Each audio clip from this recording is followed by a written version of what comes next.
Hello everybody, what are you doing? Welcome to WardiTV Mondays.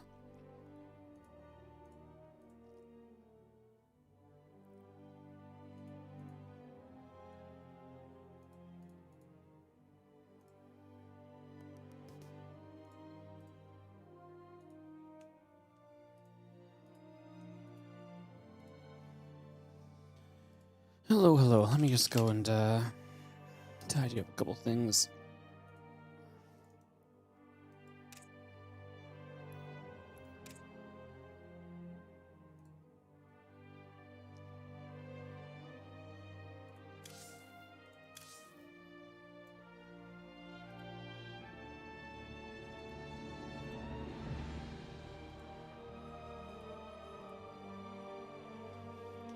Cool. I kind of want to go into Yakov vs. Led Alex round 1. Seems like a pretty good first round match. So there's a lot of other matches round 1 that are a bit more one-sided. This should be the closest one. Now, the winner of that plays Clem. I don't know if we're going to try and get into the winner of it versus Clem. That really depends on what else is going on. But I think that's our initial starting plan for the day at least. So I think we're going to just go from there and see what happens. And yeah, good to see you guys. Welcome to WardiTV Mondays. Ahead of a busy week. Yeah,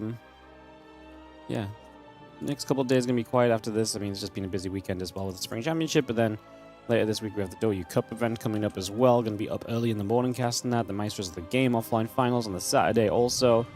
It's going to be some fun days of gaming coming through, so looking forward to all of that. Obviously, we wrapped up our Spring Championship yesterday as well, which was a ton of fun. Glad to get that behind us and wrapped up. So, yeah, a lot of cool stuff. And like I say, we're going to be getting going here very shortly as we start the day off with. I think Led Alex versus Yakov just makes sense. Yakov's in a ladder game, but when he comes out, we'll get this going.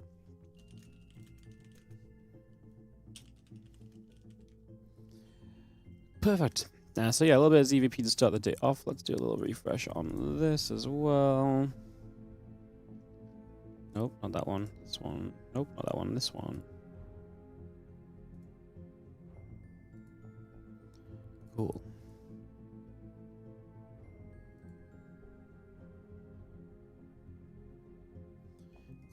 Cool. Also, I just fix something. Where is it? Overlays. There we go.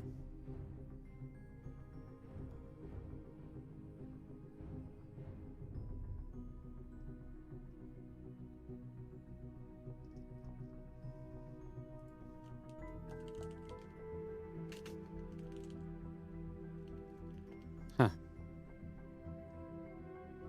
Oh, is it in a different... Is it here?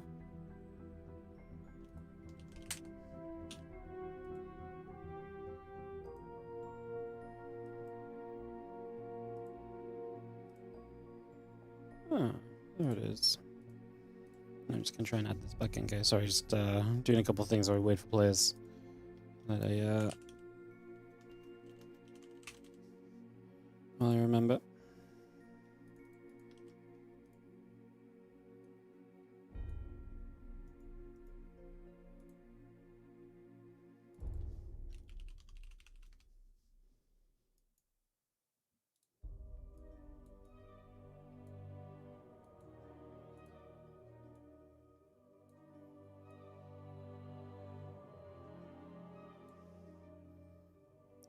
Cool. So yeah, we're gonna go Alex versus Yakov. They are gonna start videoing very shortly here, guys. We'll get that started for you guys, and we'll get this kicked off. And again, hopefully, just a few moments' time.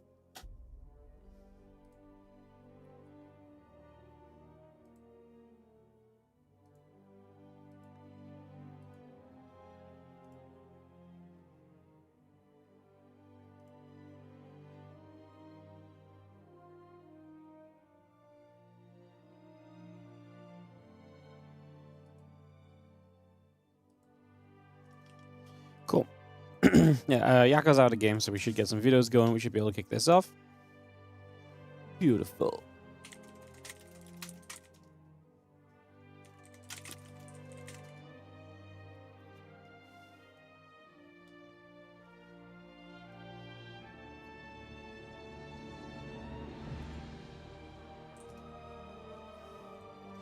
Alright, someone's got an admin issue, a classic.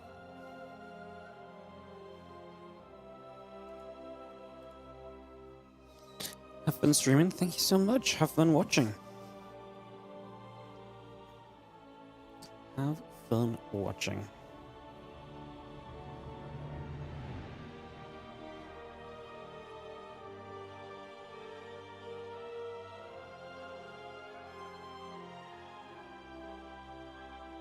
Cool. Alright, we're going to kick this off. We're going to get this going. Like I say, it'll be Yakov against Let Alex to start the day off. Pretty fun one. And it should just be a couple more minutes while they get the viewers sorted, guys. And it's WardiTV Mondays 92. Halfway to 99. You only get that joke if you're a gamer of culture. But yeah, WardiTV Mondays 92 today. And continue our quest onwards towards more and more Monday Cups, believe it or not. So, yeah, very exciting. Very fun. Very fun indeed.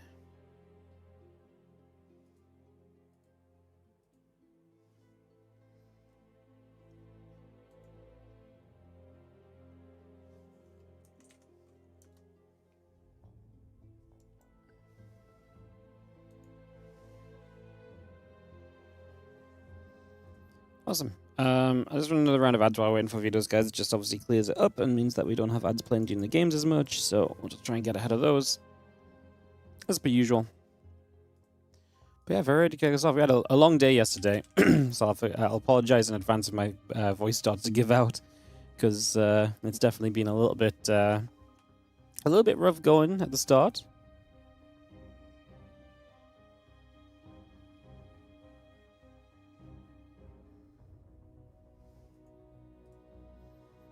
But feeling good. We have some sponsored content later today as well. Marvel Rivals is back. So we'll probably be playing that for an hour at the end of the stream, unless the viewership is not very good, which I'd be kind of surprised by. So, yeah, we'll play some Marvel Rivals at the end. But yeah, yesterday's stream was a lot of fun. We actually casted a Zero Space tournament yesterday, $5,000, but it was just it was honestly like just super awesome game. It was really fun, super interesting. It was actually just genuinely like a good time. Fun units, fun gameplay. Game goes into early access next month, but yeah, I had an absolute blast casting it yesterday. It makes me want to do more. It was genuinely a lot of fun. I was a little bit scared about casting it because I hadn't had a lot of time to prep for it, but yeah, casting with Cats and soaping it up the devs, it was actually super fun.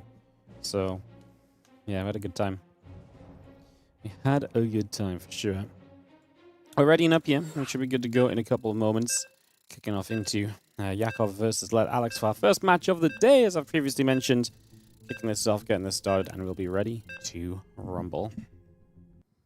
Again, hope everyone is having a fantastic time. Let's jump into some games. It is White Rabbit to start us off, as we have our opening match. WardiTV Mondays 92 in the top right-hand side. Still known as player in-game, but we know he is actually called Yakov. He's the red Zerg in the top right corner of map number 1. And he takes on Let Alex, who continues to put out results. It's so cool to see someone who is continuing to grind, improve, and just like I say, put results out there. I absolutely love it.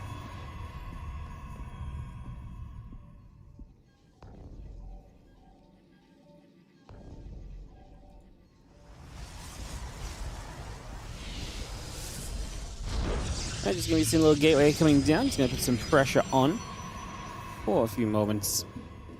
Just going to get this into place and see what exactly we want to do. And yeah, get ourselves set up for a little while.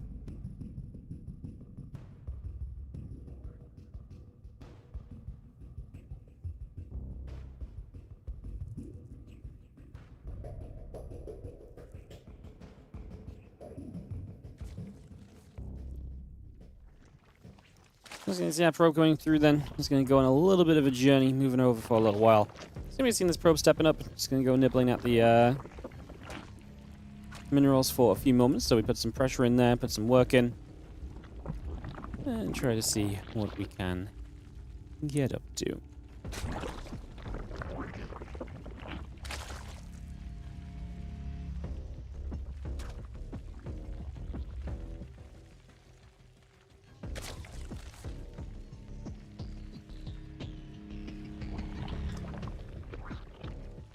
that probe just scouting. Obviously, Overlord's moving across. We're not seeing anything too exciting early on. Hope I have some aircon for this week. Yeah, well, I'm actually not here for what I believe are the 2 hottest days. So I'm decided to take tomorrow off as just like a completely me day, and then Wednesday I'm gonna be. Wednesday I had the day off anyway. It's hot Thursday and Friday as well. But I'm casting early on Thursday and Friday, and it's a bit cooler on Saturday where I'm casting all day. Saturday's gonna be a brutal stream. Saturday's gonna be like a 6 a.m. to like 10 p.m. stream. It's gonna be something for the ages, I tell you that much. So yeah, I'll I'll leave that one to you guys. But yeah, it'll hopefully be fun. We'll have a good time with it. But yeah, we've got a fun week coming up for sure. So I'm excited for that.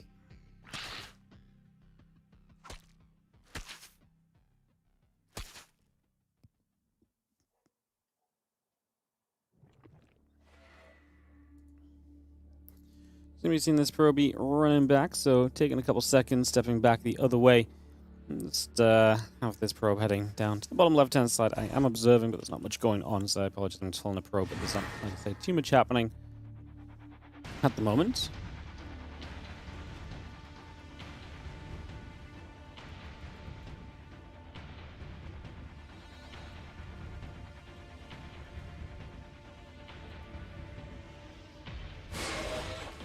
I see a couple of depths going to move about. It's going to be shading through toward the natural expansion. These things are looking for a wrap around of depths. Trying to get through, going after a drone or two. Going to find a couple of these. Actually going to be pretty nice. 2, 3 drones going down. The Lings and the Queen going to get there. Picking those adepts off. It's going to be some nice catches from Yakov. I mean, 3 drones are still nice for the 2 adepts. We have the Oracle starting to be on the map here from Alex as well. See exactly what he would like to try and do.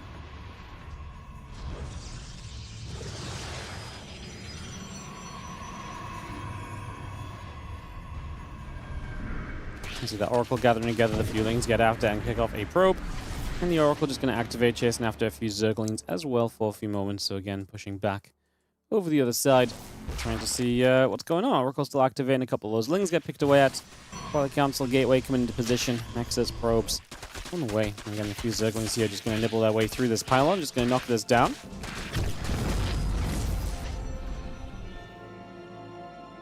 Yeah, those Oracles just going to be there to keep those Lings at bay.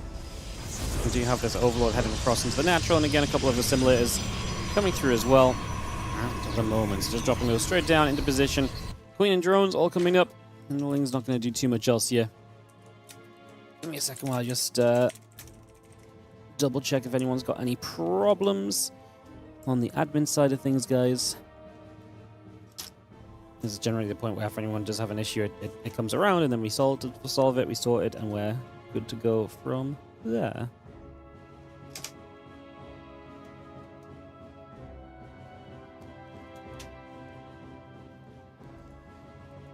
Alright, Blink coming through. Sorry, did we lose a couple more workers? We did. 6 workers died in this game, so the Oracles, I believe, have been a little active. They're back home. Did they recall home? Nope. I'm just being blind. Cool. Okay. Never mind me then. Alright, so we get a little bit of work.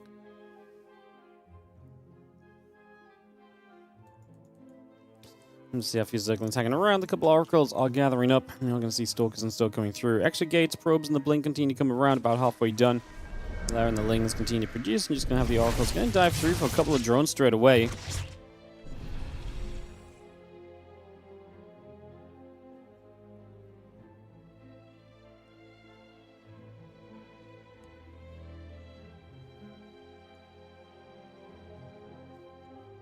We have that Blink finishing soon. The Hydra Den and the Evolution Chamber still coming up. Hatchery on the 4th base.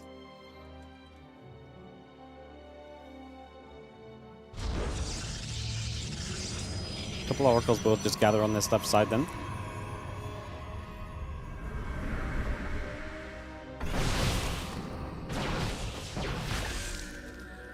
Making a little move with these Stalkers stepping forward on the other side. The Link's actually going to catch one Stalker, no Blink. For a second or two. Blinks now gets away. We're going to see these first Stalkers try and trade. Has to blink pretty early. Very aggressive from Alex, just pure Stalker production. As Hydra start to come out, the damage output is going to rise from Yakov, and that's where this is going to become very dangerous. He only has 57 drones, which is probably pretty good here overall. He's going to see the Stalkers pulling back, and I mean, he feels like he cuts at a decent-ish drone count to be able to stop pumping units for this, but Only supply right now isn't great, and these Stalkers getting value already, and that's the big thing, right? These Stalkers are going to find value pretty much forever. We've got some states towards we can fall back toward here, and they're going to be important. We need these other Stalkers to be able to have a blink. And we are going to continue to play cleanup. So many of the Lings went down. Now these Hydras are going to be in some trouble. Again, if we have Blinks to bring the Herd Stalkers to the back already, that would be nice. We have, again, the Lings trying to tank, but the moment the Lings are gone and we start hitting the Hydras, that's going to feel very good for Alex. He tries to target 1 or 2 there, but it didn't go too well.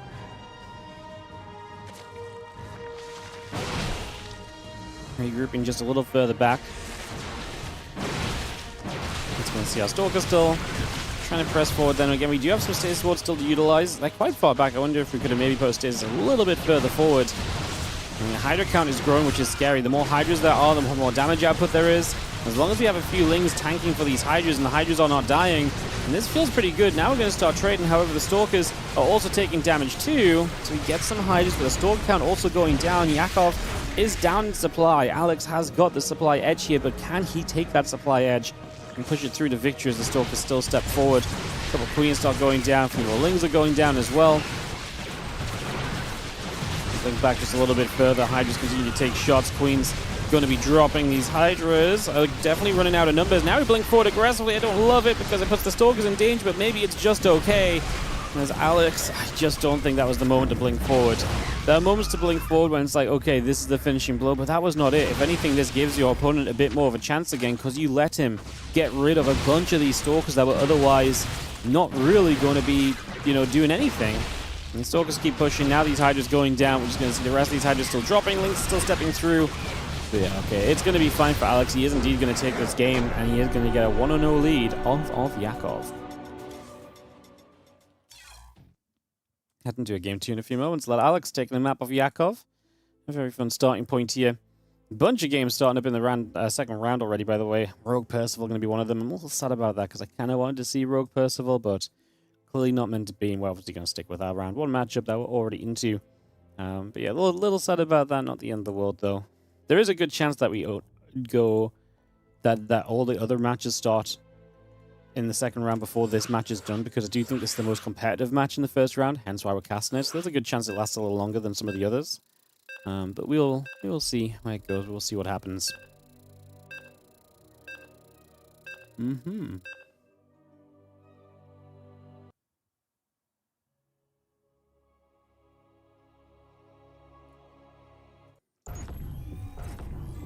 In the bottom right-hand side, we're going to have ourselves the Red Zerg. This will be Yakov, who is down a map in the series. Up against our Blue Protoss in the top left corner. Let Alex.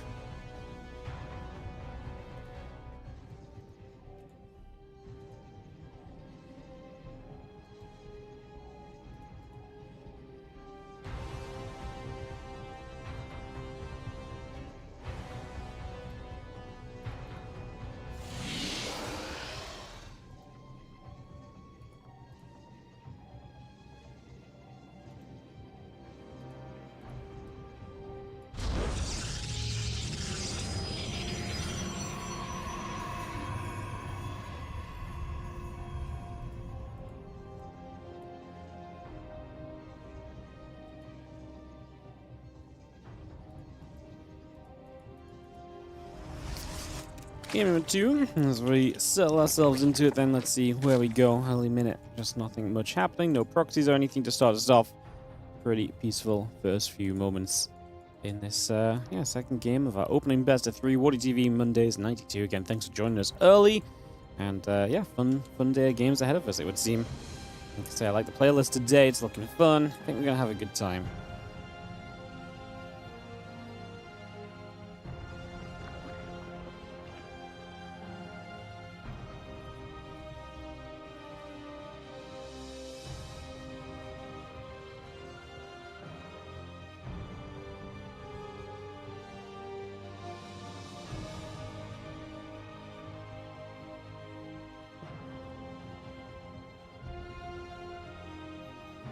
Overlord is going to get to the top. Next is Cybercore coming through.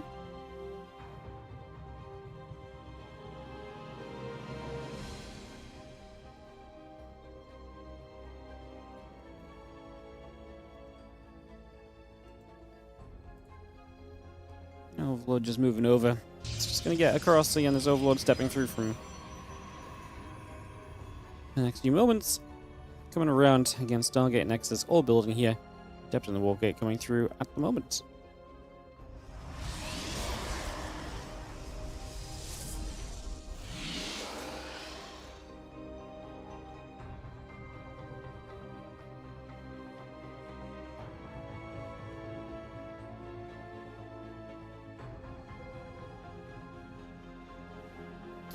The Ling's going to sneak by. It's going to be really nice because we're going to have to pull in Adept back to deal with this. Apparently, Alex just didn't see it at all. So these Ling's going to be here. The Adept already shaded outward. That's really rough.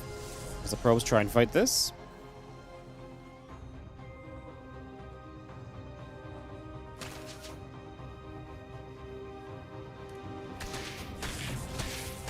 Couple Ling's just going to fight back, try and get a little bit more done.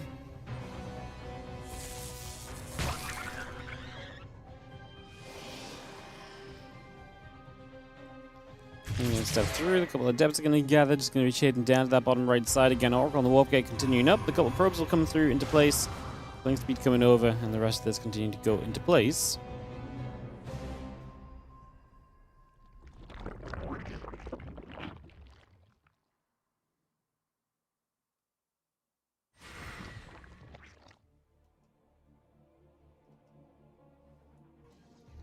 You can see the Ling's going to run over the left side. There's still not a full wall off by Alex, and now these Lings are just going to take complete advantage of it. Adepts in the front getting caught in a surround, so they're not going to have a good time. The Lings in the natural mineral line already getting a couple kills as well, so having a good time over here. Oracle will stay active. Something to beat up a little bit as we drop another gateway into position. Finishing this wall off over the next few moments. We have a Twilight Council as the follow-up here from Alex, but it does feel like the early game has not been... I was going to say not super hot for him with a couple Lings getting by a few times. He's had some lost mine time, but only 3 probes and the Adept going down. It's not ideal, but it's... I actually felt like it was actually going to be worse than that. Obviously, typically the Protoss is the one that wants to try and slow the Zerg down a bit, but it's not like Yakov is running away with a crazy Zergling count or anything. His Zergling count right now is still pretty darn respectable at the moment.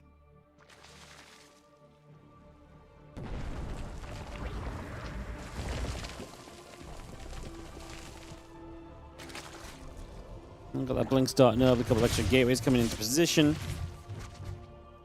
Do you have the oracles that are going to come moving through?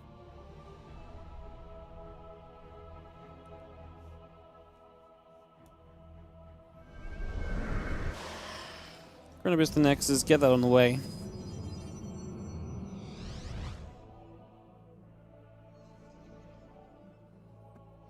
Just Corona Burst. These oracles are getting pushed out of here. Did we kill a drone yet? Still no. Not a single drone this game. Good start from Yakov. I mean, anytime you don't lose a drone to any harassment is a win in itself. Gives you your strongest possible economy in theory. Because you've not been harassed down to any extent.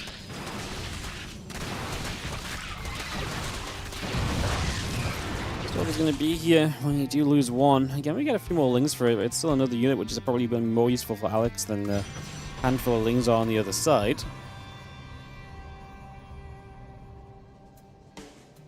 +1 attack. The blink is coming up on that Twilight Council. The hatchery on the 4th base getting ready to go as well. 20 more Zerglings in production. Evo Chamber and the Hydra Den reducing through. So seeing a pretty similar setup to last time, but obviously from Yakov, the setup from Alex is very different. Actually getting +1 in the Forge is already a step towards tech we never got to see in the last game, as he just committed to big gateway numbers. And just pure blink stalkers essentially at first. And kind of going from there. Stasis does catch a handful of Lings. Start this off a little bit. Going to try and go after the Queens for a few moments. This is pretty nice. We lost another 4 probes, but we're actually starting to kill Queens. Hydra's just not out yet. We do have the Oracles to back us up a little bit against these Lings. That Stasis was about to finish. These Lings step away from it, and it's not going to be too bad. One single Ling actually pops it off, which is ideal. Now the Lings are coming through again. We're going to blink away again. We've got a Stasis to help us out here. Yakov runs headfirst into this one. And that gives the Stalkers a chance to recommit through again. And to blink away. One of them already hurt in the front. We need to step away now, because these Lings, when they pop out of this Stasis, could create a surround. So Yakov has an opportunity. I feel like Alex feels though he's got an opportunity, gets a Hydra, doesn't get greedy for the hatchery. I thought he might kind of stick around for a moment too long. Now transfused, he came back into it, and obviously that was not ideal. Good split again for the Stasis. I think this pressure is going to come somewhat to a close right now. Hatchery low, but does not go down. Well, Bane's on the other side of the map, going to find another 4 probes, so we're still finding some damage on the pro side of things, but the work counts are very even. In fact, it's 59 to 59 after a couple extractors started, so Yakov's economy is far from ideal, and Alex has put himself in a pretty reasonable position in the early stages.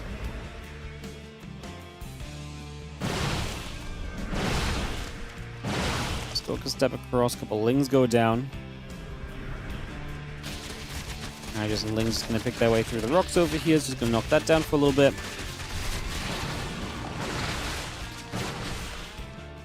And a few shots on the Queen, doing a bit more damage. A couple of these Banes going to get morphing as well. +1 missiles, Baneling speed coming through, must got Augments coming in.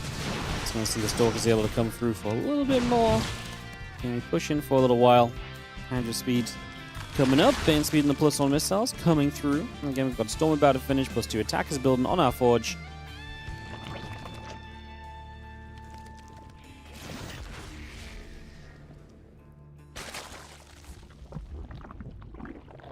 This Lingbane Hydra still gathering together here. Just going to pull back over the right side. Charge, Bane speed, Hydra speed all finishing. Bringing a lot of that up. And again, +2 attack. And the battery on the way in as well. A lot of units going to go to the top. You're going to get ready for a push around this top side as well. A few Zerglings going to be in position. A couple of these Lings already going down. Little Revelation drops as well. Hitting the rocks, hitting a few of the Zerglings too.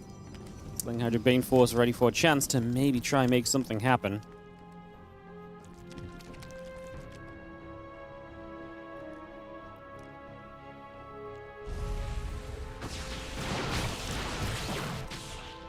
Over on the left, a few Stalkers going to be there, pushing the Lings around. Lingbane Hydra will be dead center. A little bit of Ling Hydra up to the top side as well. The few Zealots already pulling back with this toward the third base.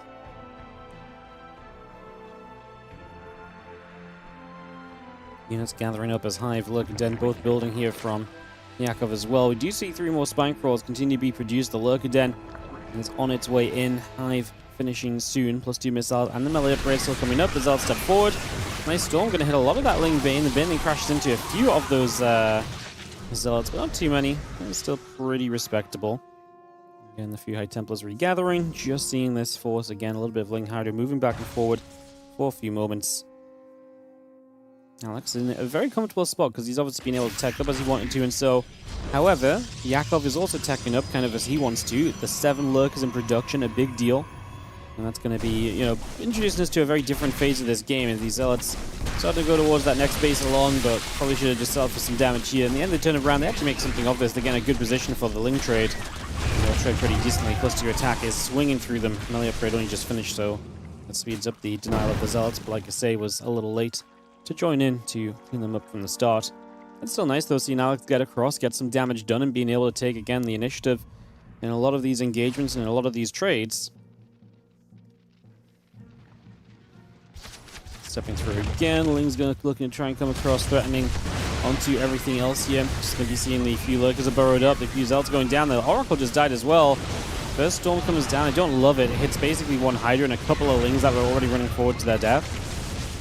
Well, now you got the Lurkers sieged up, and at the same time, we're going to hit the right side with some Ling Bane. We've got a lot of stack defense here, but the Banes will crash through. And if there's no target fire, and the Banes will have a good time. The Banes are spreading, though. At the same time, we actually do dive into this army. We try and make this fight happen as Alex is going to get through the Lurkers.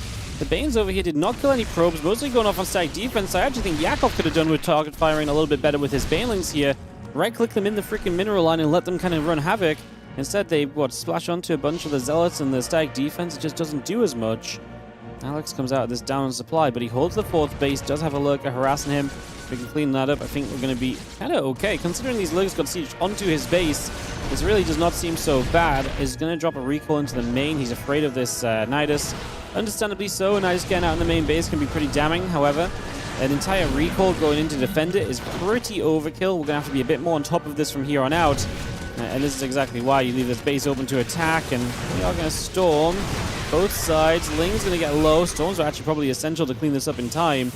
I mean, this Nexus is still very low and is still very easily killed off, so this is the problem. By pulling back into the main base completely with that recall, it feels like we've just left open spaces, and Yakov is very quick to come through and start jumping on those open spaces, taking advantage and trying to push it into his favor. Ling Hydra still coming about. Again, Overlord speed, +2 melee upgrade coming through, a couple of mortars and a +3 attack coming by. Hydra's going to get rid of an Oracle. The Lurker's still going to sit here. A ton of probes going down. Left side base is gone. And that's the issue. Letting that base take damage early kind of takes away from your chance to maybe have a little bit of leeway when larger attacks are happening once again. I mean, Alex is basically going to have to try and chase out onto this. We're going to dive in with the mothership. I don't agree with that at all, honestly, but one of those moments where we're far enough ahead that probably doesn't matter. But yeah, we could have kept a lot more Hydras alive, which just would have been better. Can't believe these Lings are still alive. They were left on an assimilator. A couple of Zealots were looking at them dead in the face, and they were like, nah, you know what, you do you. You're not going to do much here. They grab a bunch more workers as Yakov is absolutely wrestling this game away from Alex.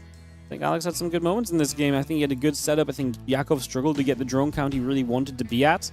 Unfortunately, he's not been able to capitalize from that, and now Alex is pushing. I mean, he's got this big one push now. I mean, to be fair, if this doesn't go well for Yakov, it could still go wrong, right? If Yakov loses out, this army supply is still reasonable. I just think it's difficult to imagine you're pushing aggressively into lurkers, defending up ramps and so on, and you're going to have a good time. We just lost a bunch of high tempo to these lurkers. We haven't even dropped a storm. One storm is all we're going to get. Alex is just falling apart. The third base is going down. A good effort, but not good enough. Like I say, just had opportunities in this game as well, had chances, but they definitely slipped away from him. And Yakov, the better player in this game too, is going to take game 2 of the series. We get tied 1-1 in this best of 3. Opening match of the day is banging as Percival 2-0s Rogue super quickly. That's a very fast move into the round of 8 from Percival. I told you guys this might be the last match to hit the round of 16, and that is definitely true so far, as Yakov and Alex are the only guys still playing. The only match to go to game 3. The winner of this will play Clem, but all the other round of 16s have already begun, so we'll probably be diving into some round of 8 action after this, as we obviously will go and conclude this series with the game 3 now. So we're going to go and get that ready. Cool.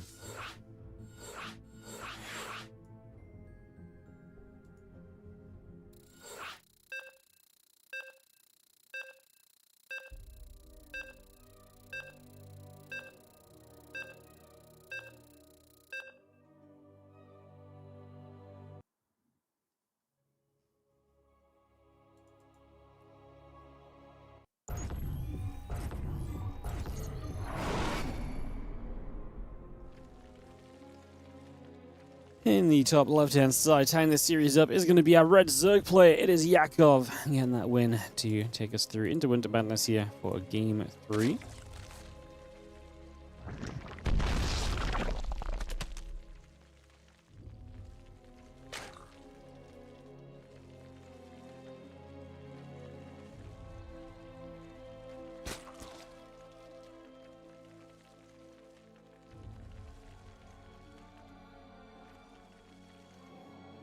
Not Alex on the bottom side. Get ready to go.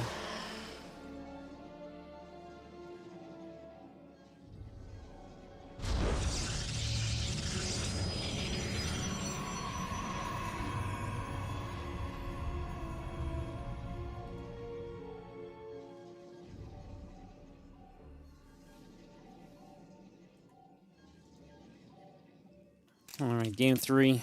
Winter Madness. Probe across the map. Getting settled here early.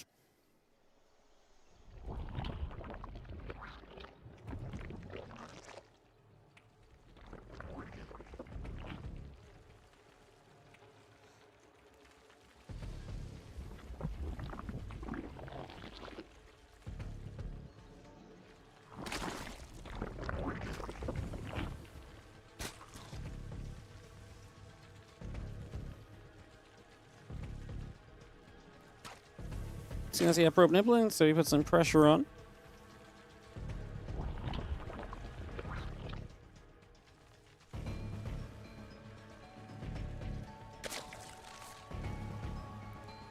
Again, hatch pool coming into place, the overload coming about, Cybercore on the next is coming up as well.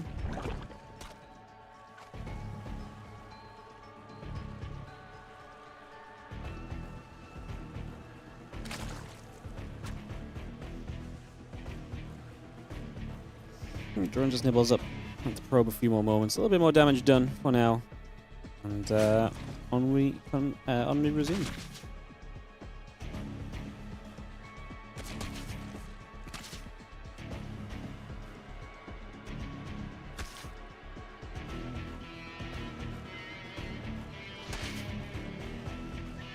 Lings will just chase. That probe is going to get hunted. We have an overload on that bottom side. Another couple of Lings going to go back through as well. Probe still being chased about.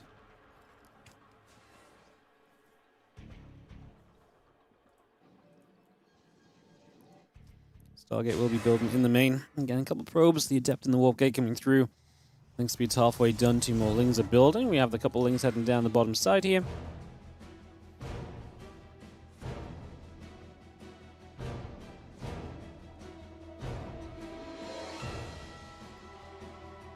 Overlord just checking to see what's up. Seeing a couple of Adepts again moving around. Oracle and the Warp Gate still coming into place. You have the Lings are going to try and move around a little bit as well. A couple of these probes pulling in. Just going to be able to get a grab, picking those Zerglings off.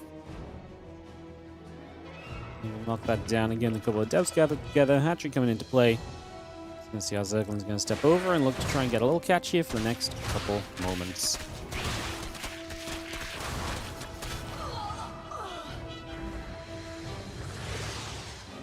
Oracle back in towards the main base, gets a little energy recharge onto it. Those Zerglings come around, a few on the right, a few into the center. Nexus is just going to have to drop in, and we should look to defend this with the Oracle. Pulsar Beam still active, so we have energy already spent to have this activated, and we'll get a few link kills. Cost your probe. Yakov probably fairly okay about this trade out so far. Let's push it back the other way. Twilight Council, Gateway, and the Nexus all continue to come around.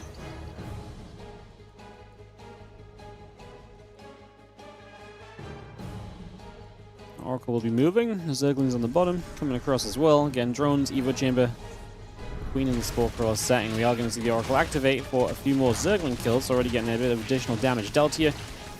Piling in some trouble. Again, a couple more drones have already dropped.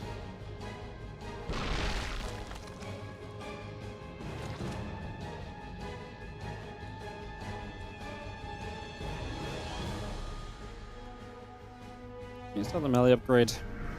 We just have these Oracles will linger at the front of the Protoss base and get an energy recharge. May want to go across the map and keep some activity with these Oracles would be nice. There's not much else going on. We don't really need them for defense right now. We are seeing a melee upgrade from Yakov, so he's going to be very Ling heavy. You're going to be seeing a Bane Nest as well this game early. So going to be playing straight toward this for the next few moments.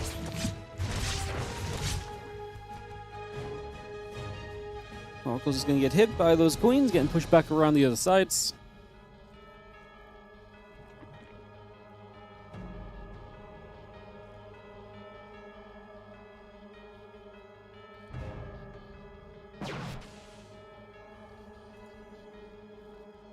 Again, a couple Oracles will just gather together. This one's Zerglin getting poked back, Stalker shot onto it to not push it the other way.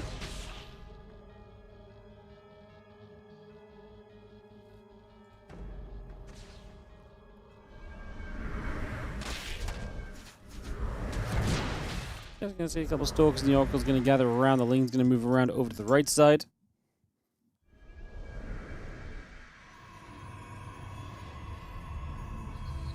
Into this mineral line, a few probes pull away. A couple Oracles will activate, and a few of these Zerglings going to get shot down already.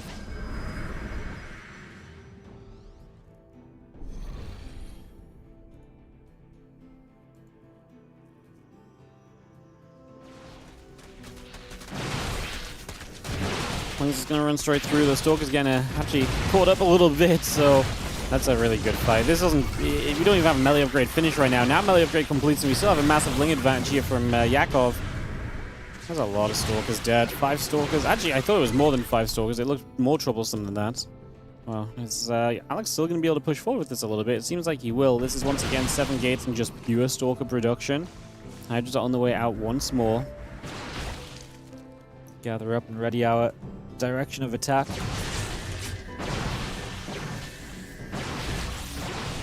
Stay Swords set up. Stay's going to catch a few of those Lings. The rest of the Stalkers showing up, though. We need these Stay Swords to keep Stalkers protected. I like the 13 Hydras. Those being on the way already makes me full of confidence that Yakov probably finds a defense here overall.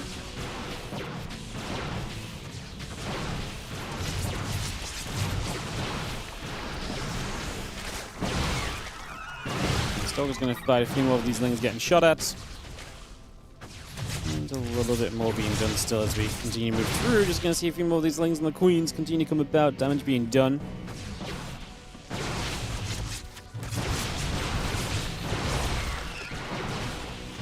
Still pushing forward. Robo still at Temp Archives. The gates in charge. Building as well. A little bit of Ling Hydra looking to come around. The Stalker's already blinking back and trying to get out of trouble here. Turning back onto those Lings as well.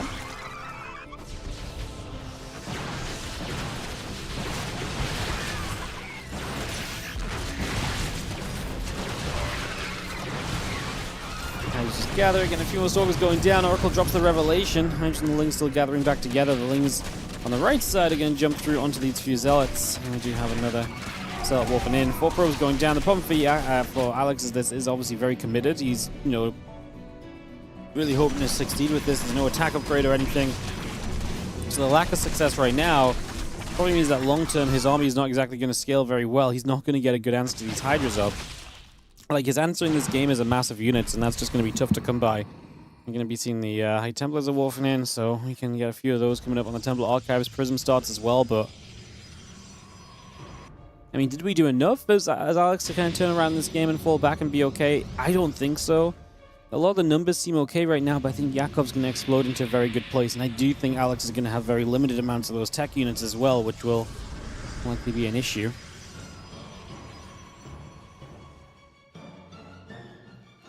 So let's talk about Archon coming back around, the Fuelings back around that right side.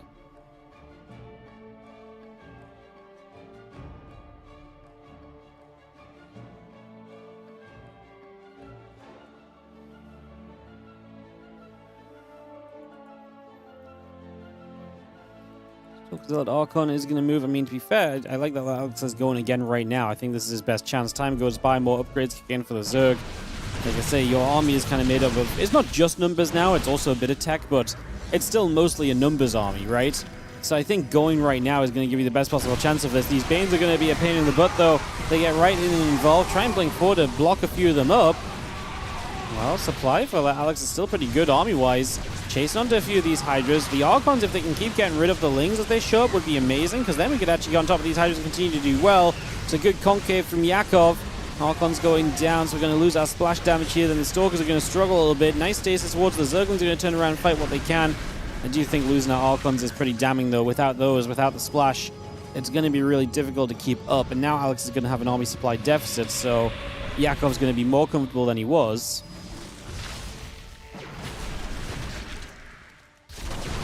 So let's go for Archon coming through again. Another few Lings coming around over on that left side.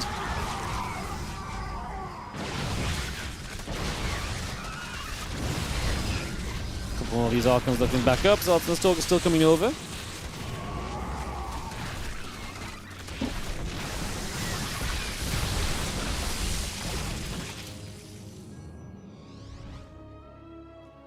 Units warp in, we are going to be seeing the High Templars coming up, the Zealots are still building.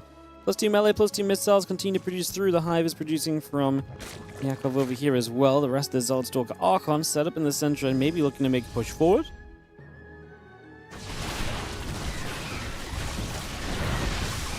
Bane's going to crash through. Again, Zealot's going to be pushing forward. A couple of these Banes are still reaching across. Going to land on a bunch of this. That's going to be the end of Alex's army and the end of his run in today's WardiTV Mondays. GG is called.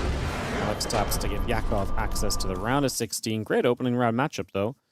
As, yeah, great opening round matchup. Oh my goodness, Classic has been knocked out by Christiana. So we're going to have Christiana or Percival in the semi-finals today, guys. That already start? If that didn't start, maybe we should cast a Christiana Percival quarterfinal matchup. And then we can cast 2 quarterfinals. That probably makes sense, because we either do Christiana Percival or we could do Clem Yakov. We could maybe do Clem Yakov. I'm not against doing Clem Yakov either. What do you guys think? Clem Yakov? Or I kind of want to do Christiana Percival quarterfinals. Hostam versus Cure. Hostam and Cure are already in game, mate. They've been in game for a few minutes already, so I can't really jump into that one. Beyond 2 or GG Machine, he's waiting for Maxbox and Nicorect. I kind of want to watch Beyond against Maxbox and Nicorect as well, though. This is so difficult. I want to watch all the quarterfinals is what it comes down to. Maybe we can get one of the bottom quarters to wait, like the Beyond match to wait or so. Did Christiana go in game? I didn't see Percival in the chat channel, but Christiana's just gone in game, so maybe we just missed that one. If so, that's my fault. Do, do, do, do. You guys want to see Clem? You guys want to see Clem against Yakov? You guys are so boring. You guys really want to see Clem just have a good time in TVZ? Is this on PTR? No. PTR's not in any fit state to run official games. It's a mess. You guys really want to see Clem Yakov?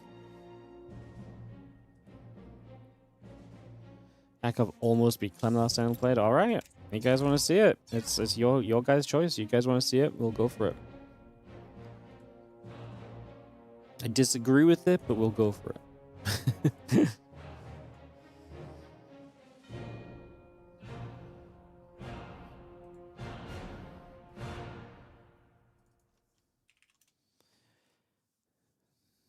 I don't know where Percival is anyway. Percival seems to be offline, so... It was 2-1 Clem, but it could have been 3-0 Yakov. He threw 2 games. I'm sure that means that this time it's going to be Clem 2-0 and it doesn't even look close. That's how StarCraft works sometimes. What was that in?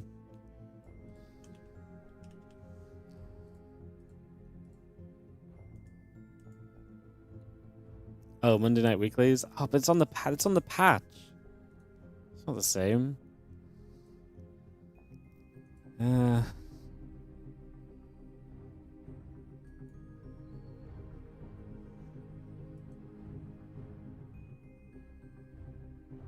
Percival Christiana. I think Percival Christiana is a much better match than Clem Yakov.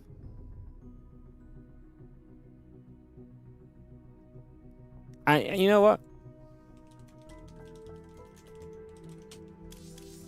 You know what? I am actually gonna I'm standing down against the Clem believers. I'm gonna go watch Percival Christiana. If Clem loses to Yakov, that's on me. Okay? Domination's fun to watch too. I know, but Percival Christiana for a chance to play into the money is actually a really cool situation. You know, like one of these guys makes the semis and is guaranteed some money today. I just think that's really freaking cool. Don't get me wrong, like if Yakov beats Clem, that's amazing, but I actually think seeing like Christiana Percival, 2 players who have already been the underdogs and overcome in the round of 16, kind of play each other is actually pretty sick.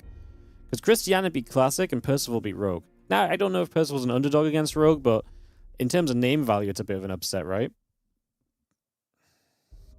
Yeah, let's do it. Let's do Percival Christiana, guys. Like I say, I want to... I usually like to listen to chat, but I actually really think this is a fun matchup. I really think this is a fun matchup.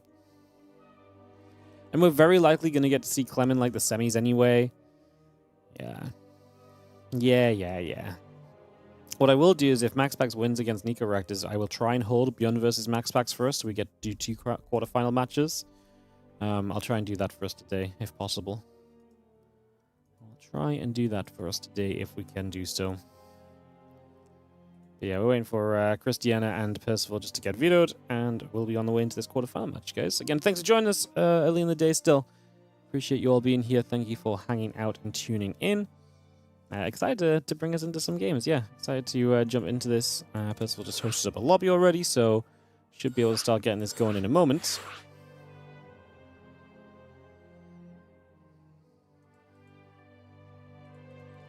And yeah, Christiana versus Percival coming up. So some TVP action in the quarterfinals. One of these guys going to make a rare semifinal.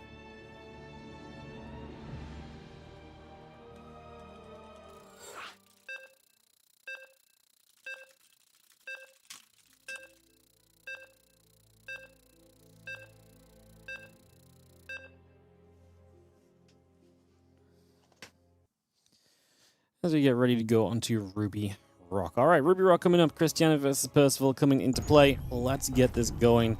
As we have in the top left-hand side of the map, our blue Terran player. This is going to be Percival. And in the bottom right, our red Protoss is going to be Christiana. Just joined the lobby, and Christiana said, "Thank you for not hosting on the PTR." And then everyone started to hate on the PTR. And started to ask that if they put the PTR live, we should requesting that we play a modded version of the current version of the game instead. Man, it's kind of crazy. A PTR patch suggestion. I don't think it's ever been this bad. Like, I actually just don't think it's ever been this bad, which is kind of crazy to say, but... Yo, Goober, thank you so much for the 4-month resub on the Prime. I appreciate you. I don't... Like, there's always been patches where people have been skeptical or, like, a little bit hesitant or a little bit against it and stuff, but I don't think there's ever been a patch where especially the pro player base has been so unanimously against it. It's really something. It really is something. Engineering bay block to start us off here from Percival. Little cheeky one. Going to pull a bunch of probes as we do see it early. So just going to commit to getting rid of the engineering base so we can take our natural expansion nice and cozily without actually a problem. Just going to do that to start us off. And Christiana will get the cancel on this and go from there. I do just want to say, I know it's early, guys, but obviously if you're enjoying the stream, a couple of things. First of all, early in the stream, let's hit the like button on that YouTube channel.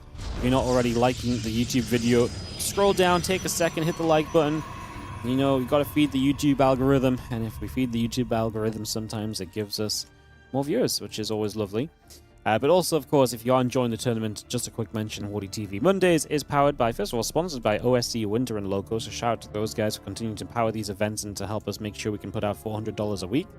But also, for my contributions, it's powered by you guys watching, whether that's the ad revenue you generate, or whether that is going out your way to use the Prime subs, or the regular subs, or checking out the Patreon page at patreon.com/WardiTV.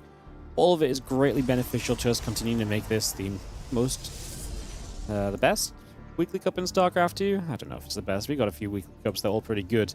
I always feel like this one has very good attendance and players, though. So, a little bit of biased opinion. One of the best pro weekly cups in StarCraft. So yeah, do check out the Patreon, especially if you want to support. But any support goes a long way. We appreciate you. Did I see there's a PTR 2.1 with 300 mineral hatches and lava spawn rate 9.5 instead of 9? Yeah, but honestly, I don't even care. The patch is broken on so many levels that... Like, I don't even... honestly, like... I'm just beyond caring about the patch, because it's just... Like, I think they need to undo everything and go from square one on the patch. Like, I just think it's just too far gone. Like, they're trying to... The problem is so many of the issues that they're creating is just because they're trying to fix issues with a change that they made that makes no sense in the first place, and I still can't get over that. So, it's just like... It's just stupid. Like, are we just going to have a year of making little changes and breaking the game to try and fix a change that was never needed in the first place? Yeah, I don't know. Well, this whole patching process has been a disaster. Same as this is for Christiana. Loses a Stalker early. Very little damage on the Marauders early, so he's going to lose a couple probes. No battery here. And we just see the two Marauders going to continue to put some pressure onto the Stalkers. We missed the shot onto the low Marauders, so he gets a few more hits off. It's a success from Percival. 2 Stalkers down, so you reduce the Stalker count, and you get 4 probes of this overall as well.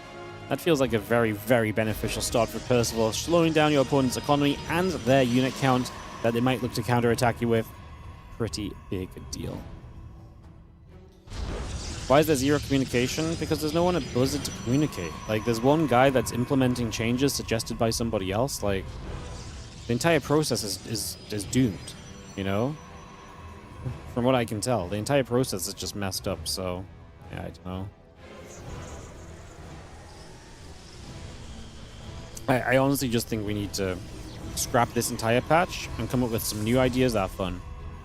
There's a freaking Patches has got the Patches mod that's like infinitely more fun than anything suggested in this patch that we have right now. You could take one idea out of the Patches mod and implement it into the live game and adjust a couple of things, and the game would instantly be more interesting and have way less problems than what we're doing right now. So yeah, I don't know. Like I say, I'm still very anti-patch. I'm sorry. I can't talk about it and not get annoyed about it. I really can't. My bad. All right, Sinister, thank you so much for the 22-month resub. SC2 hype, as always. Appreciate you, mate. Thank you so much for the 22. Here on Mondays, 92. Wow, 2 numbers that have 2 in them. Oh, unbelievable. Yeah, thank you so much for the 22-month resub, as we just have ourselves the couple probes returning back over towards the natural. The Observer heading up through the center of the map. Blink is about to finish. Nexus and the Forge on the way. An attack upgrade on the engineering bay, a couple of medevacs continuing by, and this observer really does just continue to head right on up to the top left-hand side. There's a good few Marines, a couple of Marauders mixed in here as well. Percival will be stepping through to the front. And this observer saw there's a little bit of an army, so, you know, Christiana has got to be confident that he can take this on to some extent. And he does begin to go for that play right now. A little bit of bio stemming up. A few of these Stalkers get turned the other way. A few Marines look to run into the natural, though. Love this, just sneaking around the side. This is completely undefended. That's a lot of probes that are going to go down. We stim again to keep the speed, and I love this. We warp in defense on the natural, so we run into the main base. You've already got the natural probes running away, and now you're going to put pressure in the main while your other units show up on the third. We're going to kill the pylon powering 3 gateways, and that means you're going to have no more reinforcements here. The only issue is that these bio units are hurt from stimming so much. So much potential success that they've had to hurt themselves so much in the process. We will not get the full medevac here, as Christiana does get one at least. 12 workers down. I do feel like Percival maybe left a little bit out in the field. I feel like he could have maybe had a couple extra.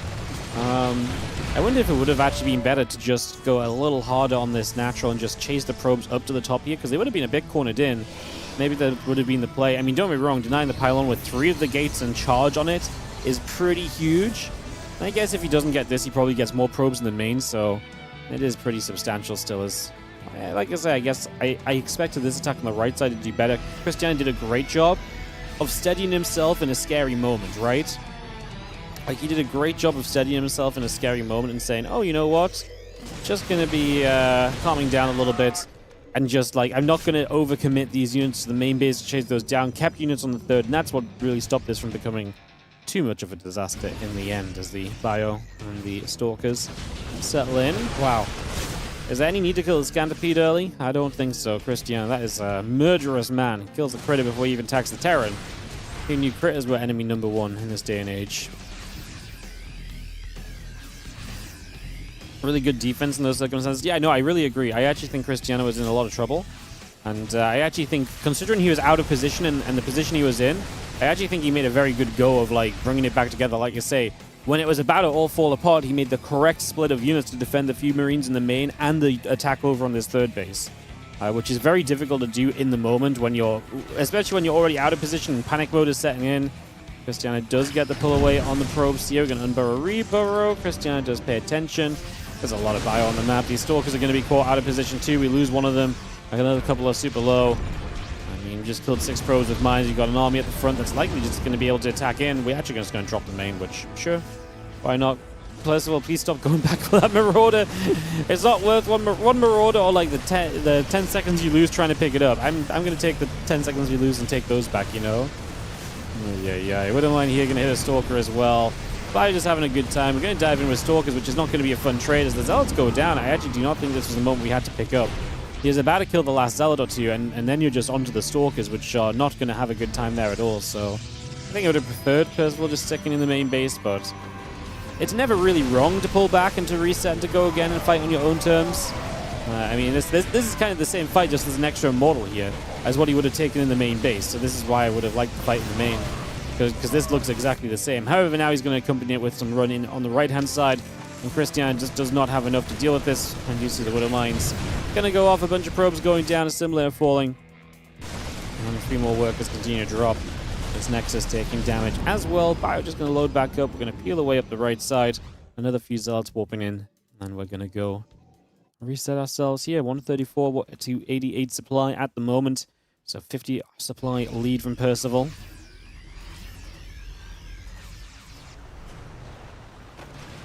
A little bit of bio just going to unload at the front of that third base. Just going to set that up as well, bring that into place. Another Stalker warping in. Medevac to the top side. Forward of mines inside. A little bit more of this army still sitting at the front. Zealot Stalker Colossus deciding what it wants to do here.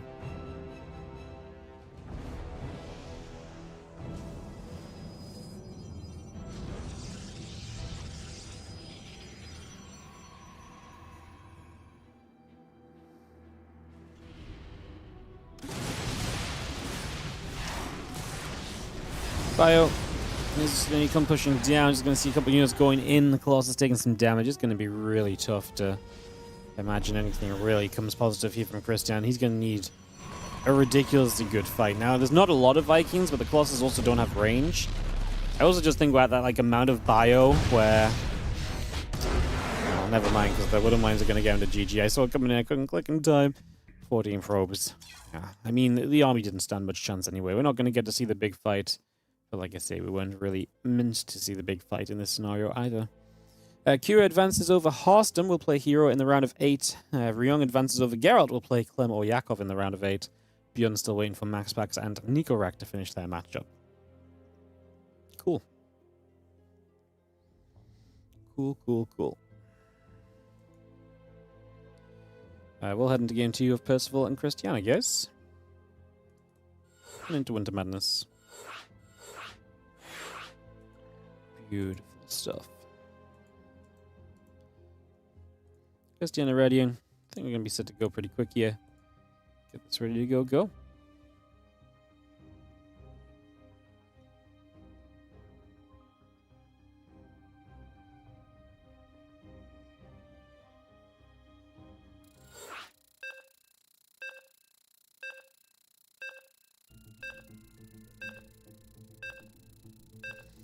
Alright, ready and go. Get set to rumble.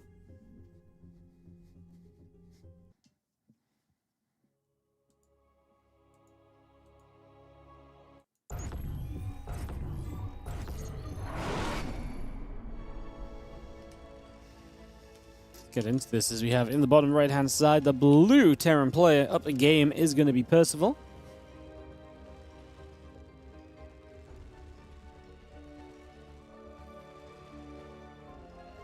He's up 1 against Christiana down a map in the top left side.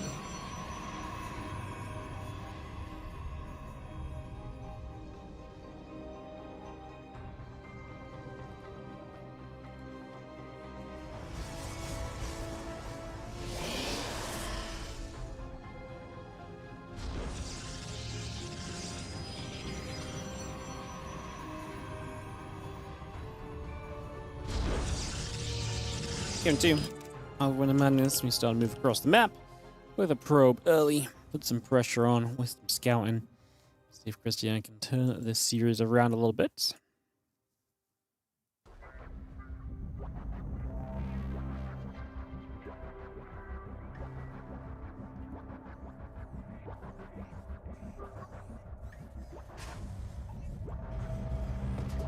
Probe coming through. Just gonna go up to the high ground. See the barracks there. So this probe is already pretty happy knowing that there's no proxy coming online.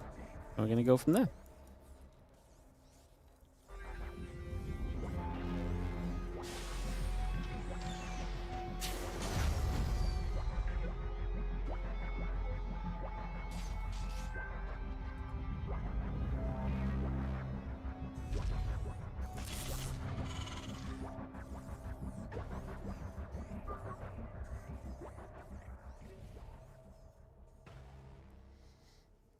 Probe going back along again. Next on the cybercore will gather. Probe and the assimilator and the pylon continue to come through. Just gonna have the command center and the tech lab coming up as well. And this probe heads back to the upper left hand side.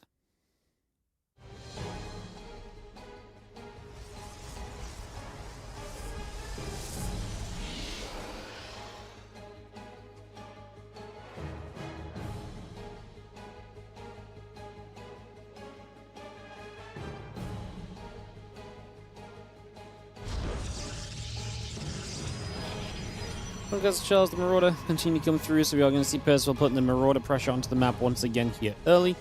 Just going to be starting with that.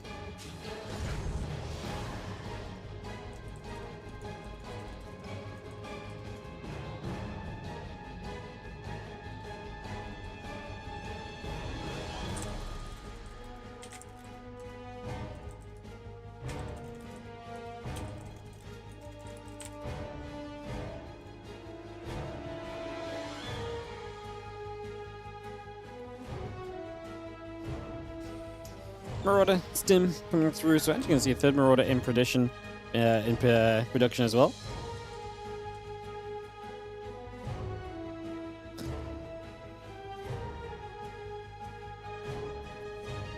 Going about, trying to see what's going on. Again, just going to have that blink and blockade coming through for a few moments. So, getting that up and running. Maxpax did get 2 and 1 over Nikorak. So Nikorak took a map.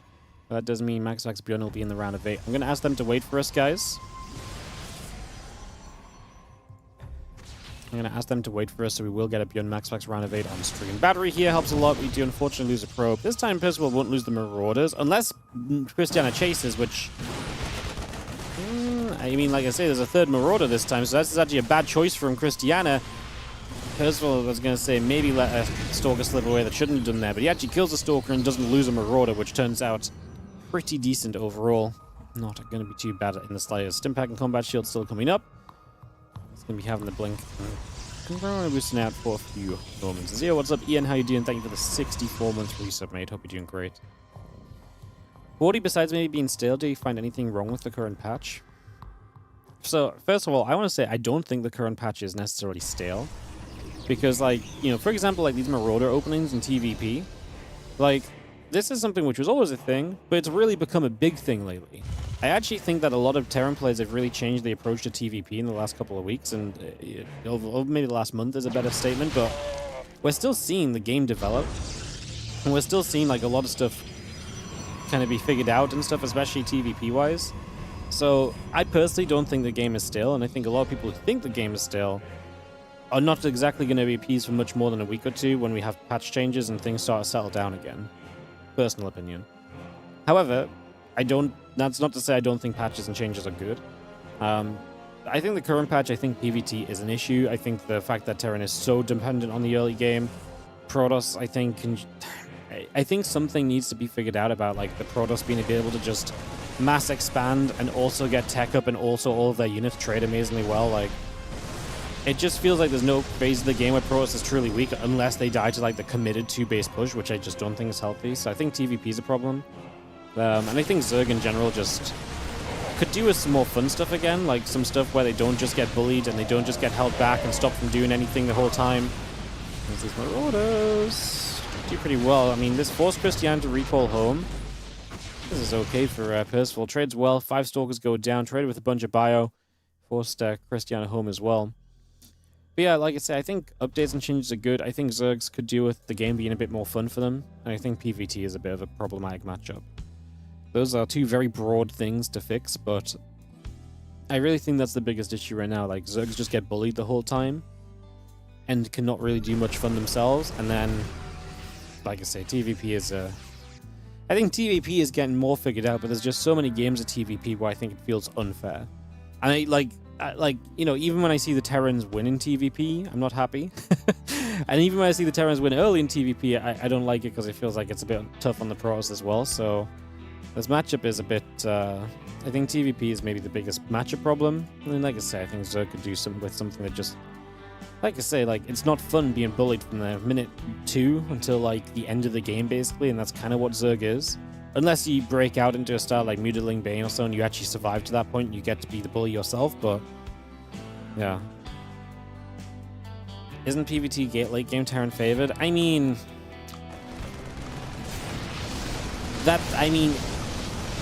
Hold that thought, this medevac gets denied.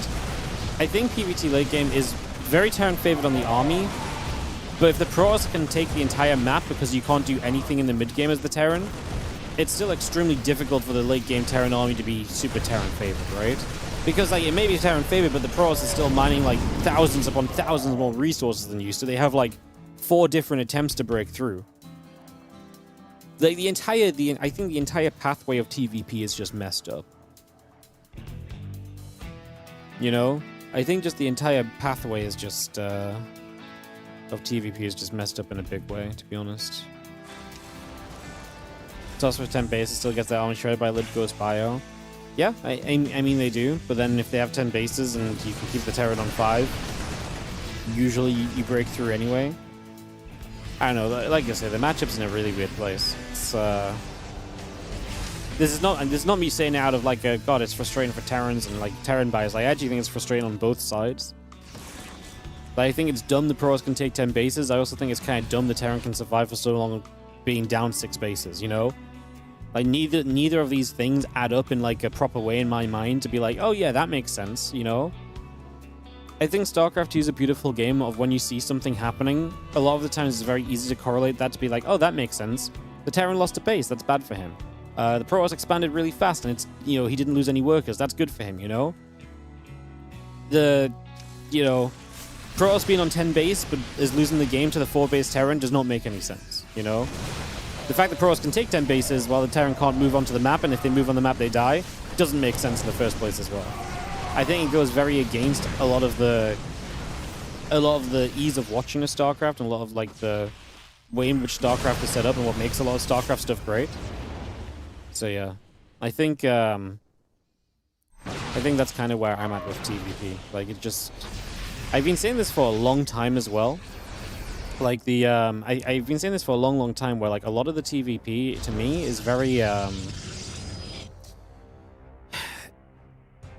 like, I just don't think...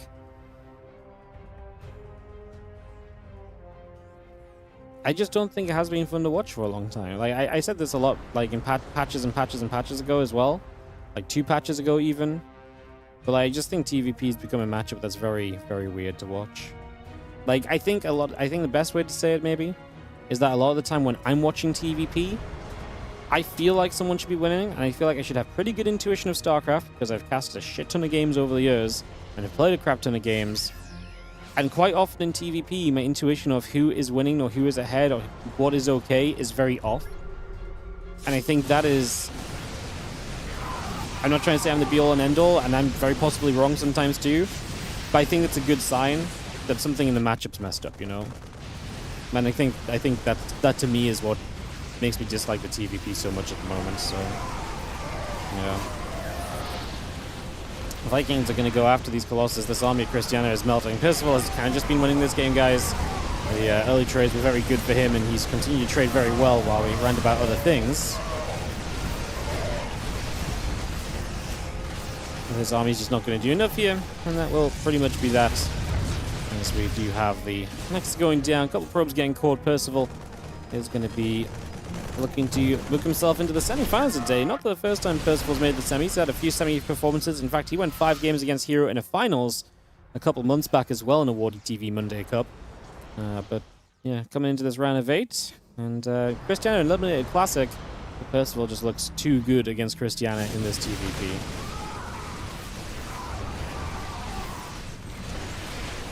KMP comes down, so they're going to try and charge forward. Vikings are going to land.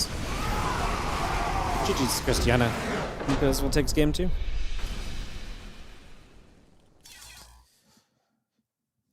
Alright, more StarCraft coming up, guys. Beyond Max Packs have held their game, so we should just be able to go straight in.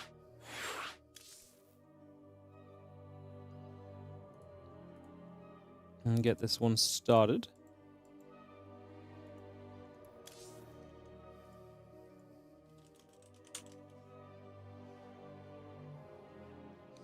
Perfect. We'll go straight into Beyond Max Packs here, guys, as we get into Winter Madness for some quarterfinals. And the quarterfinals are fully set. Clem does 2-0 Yakov. He goes up against Ryung. Christiana loses to Percival, so he will be playing. Percival will play the winner of Clem and Ryung. And then Hero versus Kua. And Max Packs versus Beyond. We're going to jump into Max Packs versus Beyond.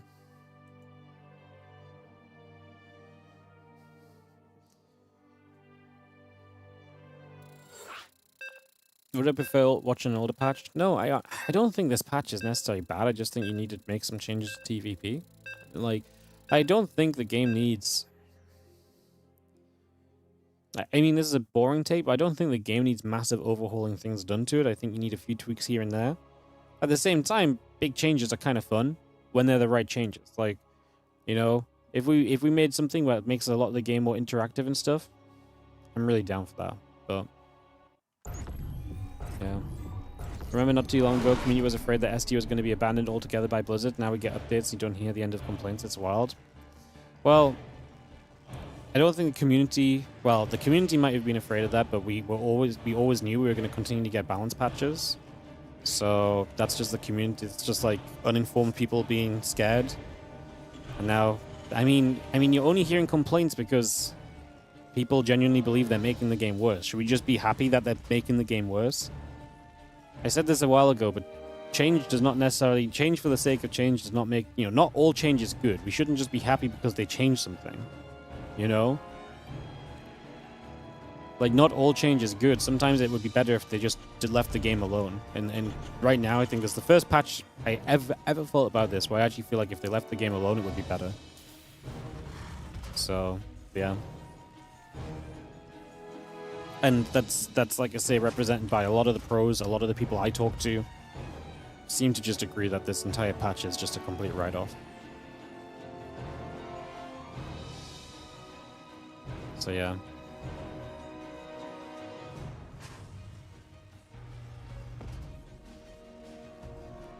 Yo, what's up, Channel Camel? Thank you so much for the $5 super chat over on the YouTube. I appreciate it. Thank you so much.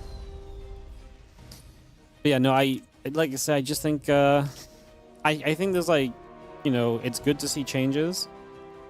I just wish they took the audacity of these changes they're making and did like before this PTR came out, like, because obviously there's the patches mod, right? And the patches mod is like,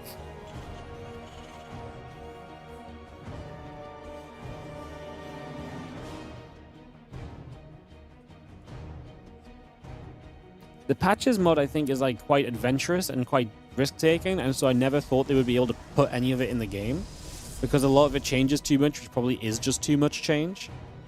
But then they're now approaching changes that are just as crazy, if not crazier. So I actually think if we're like, there's so many like fun things that Patches does in his mod that I actually really like, and not all of them are necessarily going to be balanced either. But I think those things would be much more fun to test than a lot of the changes we're seeing being tested, you know? Like, I think redesigning the way an entire race works 16 years into the game is extremely, extremely silly. You're basically just saying to like a third of the player base, well, hope you enjoy playing that race because you're going to have to learn it all over again. It's not going to be the same race anymore. Like, it's just... Yeah, I really think, like, at the end of the day, like, the TLDR to me is... I think I'm happy that they want to make big changes. There's just so many other big changes they could make, which I think are more fun-inducing. And less riling up of the community, essentially, at the same time, so... I think we'll see a new entry in the StarCraft universe. I think they're going to announce a StarCraft game, but it's not going to be an RTS, right? That seems pretty much spoiled already that that's going to happen. So... I'm sure they're testing for their future games. Of what? I mean, they're not going to make an RTS. Like, if Blizzard makes another RTS game, I will... Well, I'm not going to say something super stupid, because, like, what if they actually did? But, like, I think the chances of this are absolutely zero. If they were going to make another RTS game, they would have been doing that when they actually had all the best RTS game makers in the world still working at their studio before they all left, because they got told there was no chance there was ever going to be an RTS game made at Blizzard again. You know? Like, there are people that worked at Blizzard, that worked on high-level SE2, that said Blizzard said they will never be making an RTS again. And that's why a lot of them left to make their own games and to, you know, join up with these other RTSs being made. They were interested in making new RTS, right? So going back on that, when RTS has not exactly done super well in the market since then, does not really make sense. Like, how do you sell that to executives? Hey, that genre you guys gave up on 5 years ago, well, nothing good has come in that genre since then, but we think this is the time to make an RTS. Like, no, there's no way. Like, there's just no way this gets greenlighted at Blizzard. There's just absolutely zero chance. You know? That was also before the Microsoft sale, no? No, I mean, so what? Like, the Blizzard is still Blizzard. It's not Microsoft. It's still just Blizzard. There's still people who work at Blizzard there, you know? Having recently had to deal with Blizzard, I can promise you, that Blizzard are very much still just Blizzard. I don't think, I thought the merger and stuff would change things. I don't think it's changed anything. So, I just think, and even if it is Microsoft, what have you guys seen? And be honest, like, real talk, what have we seen in the world of RTS that's going to inspire a massive company that relies on making big hits and they like big numbers and all of this? What inspires them to make an RTS? it's super unmonetizable because every time you try and monetize an RTS, the entire community of RTS people cry out and say it's undoable, unplayable, and that's it. It's over. It's dead on, dead on arrival. Like, like, big RTS games just don't exist in the modern genre, in the modern world of gaming, you know? It's a dying genre. No one is going to convince Microsoft to make a new big RTS, you know? Not a Blizzard-style RTS, I guess. Because Blizzard-style RTS and, like, AoE are very different things as well. Yeah. Bjorn shows up onto this third base. He's getting really good damage on this. Charges a little ways off. Are we going to be able... I actually love the auto turret here. I think all the damage we can get onto these units right now is great. Because we actually have a chance to kill this Nexus, and we will just right-click it down. So Bjorn gets rid of the third base of Max Packs. We'll lose everything bar the Raven in the process. Oh, does he lose the Raven too? No, I think he gets away. I don't think the Stalkers are going to get a catch on it. So the Raven will get to live to harass on. We killed about 6 probes. Killing the third is huge. As we now have...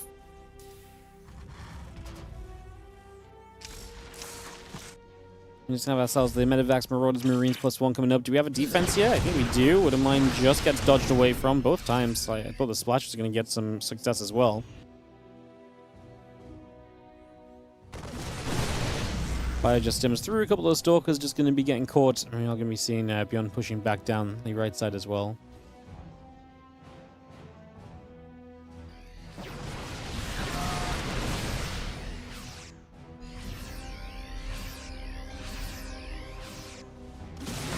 Fire steps up. A couple of these Stalkers are going to be taking some shots. We continue to blink backward for a few moments. Concussive Shells, Marine Marauder still continuing through. The depots and the command center still coming up. Another couple of Stalkers getting pushed back the other way. Anti-arm missile lands down, so Bjorn looking to capitalize on what is obviously a weaker economy right now. Good dodge back from that Widow Mine. That is looking kind of deadly as these couple of Zealots going to get blown up by a mine as well. Colossus shows up just in time to really save Max Packs from this shove down the right side at the moment.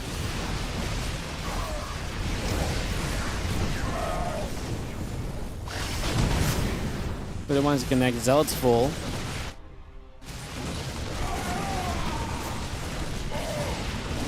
We're going to jump back into that bunker. These Zealots going to go down. Just going to have more Marauders, a Viking, and Medivac still producing through the starport coming up in a Ghost Academy. Bjorn continues his tech. Max Packs back to 3 bases, but obviously having to reestablish the third means that getting to a 4th base is going to be tough for him. Bjorn is going to get his own 3rd base down in position now. A few Stalkers looking to poke while their units go over to the left. I'm not sure they're really going to have any potential. We get a couple shots off on a Marauder. I guess just poking the water and seeing what's there.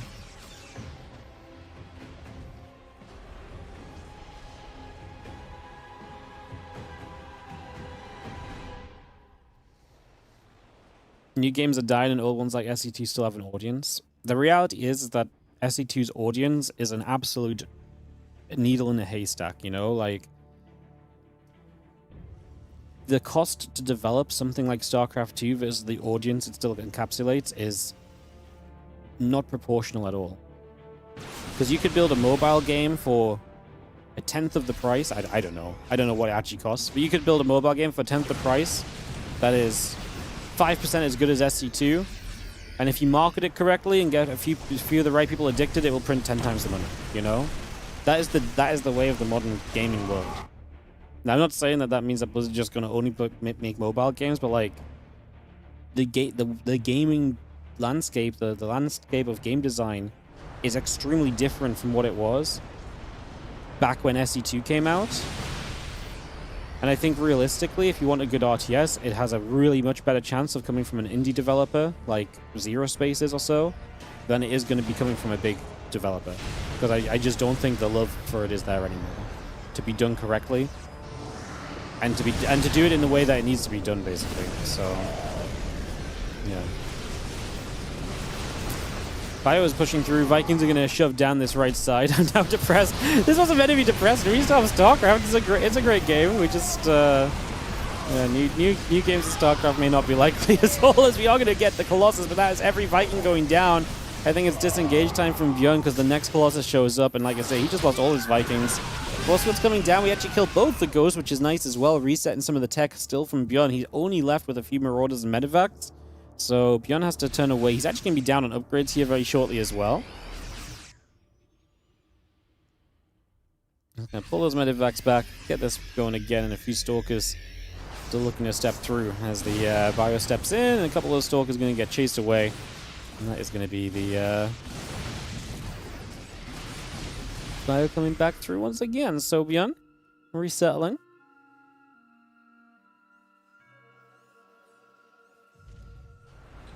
Ship weapons, T2 upgrades, all of that's still coming up as well.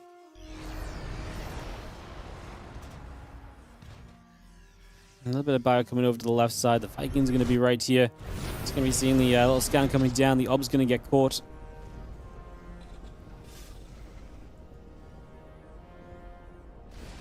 Wonder how profitable SCT even was for Blizzard. I think SCT was super profitable. But it was also one of the last games to come out in the world where you would buy a game and then buy expansions, and that was it, you know? Oh, blink back into the stalkers. Nice catch from Bjorn getting the wraparound. Big connections.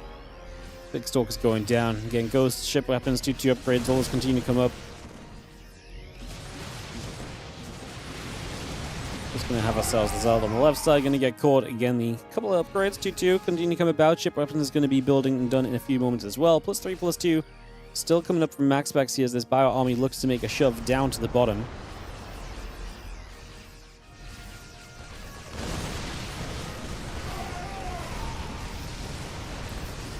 Beyond's keeping control of this game, going to get after this Nexus. Needs to stop max specs from getting all of these bases up and running, right? Needs to stop him from getting to that mass economy, which never disappears. Disruptor shot actually does land though. Bjorn gets into a fight he maybe doesn't want to be in. However, if the Colossus both go down, that's all of the splash. If there's no splash here, then the Zealot count I don't think is good enough to hold Bjorn off. And it does look like Bjorn is going to get the punch through for a game 1 victory, because right now Max Pax has run out of stuff. He's got a Disruptor out somewhere maybe that may make an arrival, but that's not enough. Bjorn is going to take game number 1. Aggression in the early game got the job done eventually. Took a little while longer, but Bjorn's able to punch through for the 1-0 lead.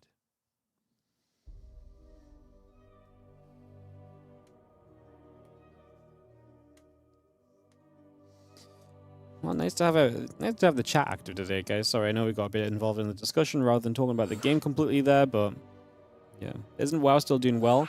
Yeah, it's not doing as well as it used to do, but like, you still have like millions of people playing, you know, paying to play the game monthly, right?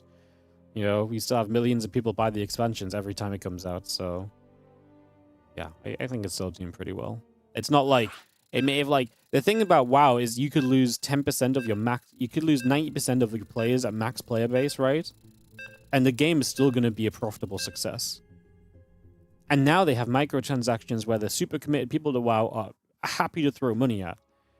You know, if one guy buys a mount, you've just made up for 2 people who quit for a month, you know? Or you just gave up for like someone who doesn't buy the next expansion almost. You know, like it's crazy.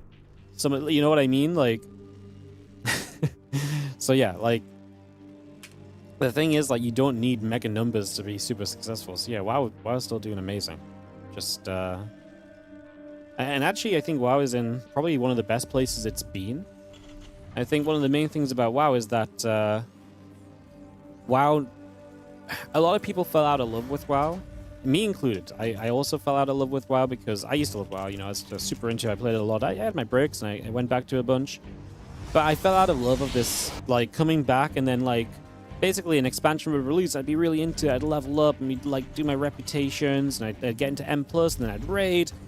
And it would always last for, like, a season or, like, 1 raid, and then it'd reset and we'd go into round 2 or season 2 of the expansion. I'd be like, oh, it's the cycle. And then I quit, and then you take 2 years off and the expansion comes back and, you know, get hooked on the cycle. But the reality is that's the gameplay loop of WoW, and for a lot of people, that's amazing. That's exactly what they want. And that's exactly what they get from it. And like WoW has really nailed and narrowed down what it does and what it does really well. And so yeah, modern WoW is not for a lot of people like it used to be, but for the people it's for, it's maybe better than ever, so they're more hooked than ever before, so it's still going to be a very successful product, no?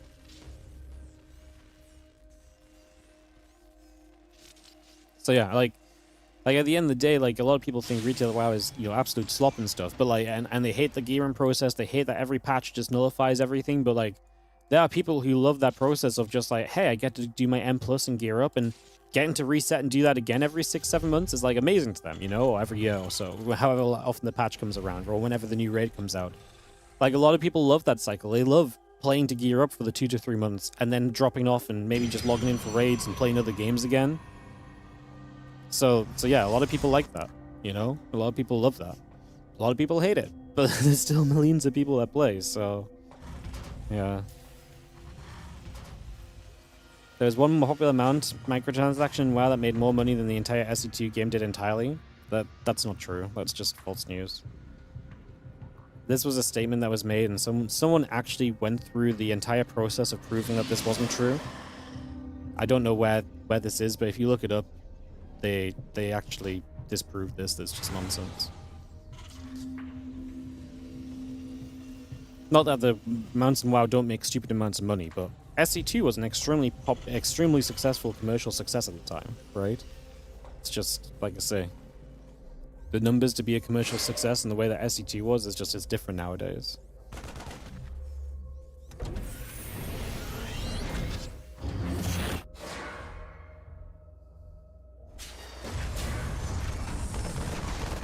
Anyways, you guys want to talk about TVP?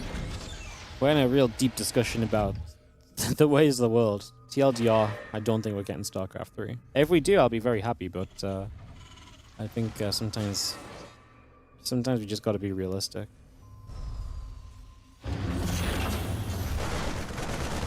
Let's see a few Marines stepping forward. Those couple of Adepts are gonna get chased up the left-hand side, getting pushed out of here. Watching TVP, why also talk about it? Ay. Blinking the warp gate coming through. Do you see the few Marines are gathering up? And again, the warp gateway road facility, a couple of pylons coming by for a few moments. We get set up over here. A couple of Devs are going to try and shape their way forward. The Marines is going to be able to hold out for a little bit as well.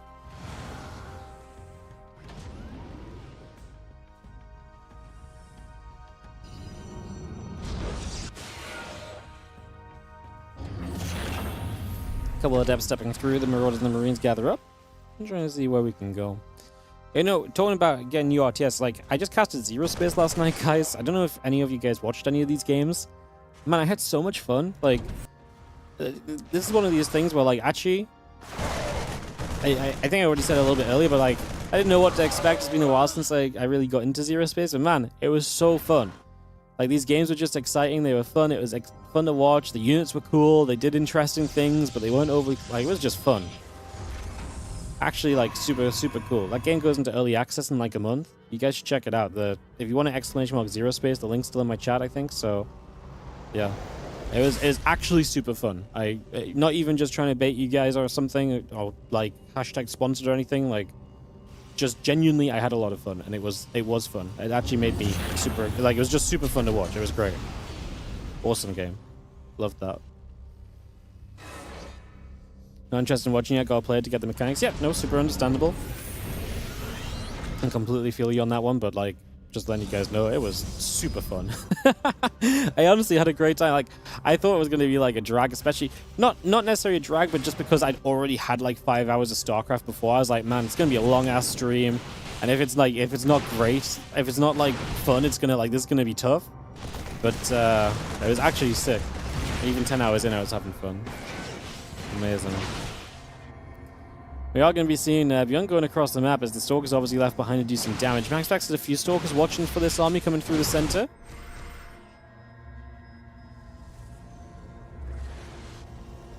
So we've seen the charge. The Immortal continue to come up. It's just going to be having the bio stimming through. Sentry's going to get taken out. The Zealots go down. Max Pax doesn't have a lot of units here, guys. He's going to have the Prism to try and micro with, but boy, does he need a micro well with this Prism. Beyond runs up toward the high ground, which I like. It's going to move away from the typical warp-in pylon of the low ground. And we're going to kill 8 workers. Max Pax is in some serious trouble right now as the couple of Zealots, a few Stalkers coming through. The last few Bayouns will just get what we can. Good micro on the Stalkers to lift them up and try and save them from those Marauder shots. But man, Beyond did some serious work here, and he's going to come out of this with a 9-worker lead. Getting across the map, and Max Pax obviously being focused on the damage on the other side for a while. Going to come out really well for Beyond. Now, Beyond is still just a 2-base Terror, and he drops down 2 more racks. I say 2-base Terran, he's got a 3rd CC, but he's not put in position yet. But he drops down 2 more racks. He's going to have the factory just finishing up so we can get the starport on the way. And we'll see how this goes. Like, Max Pax is not in the eco position he really wants to be.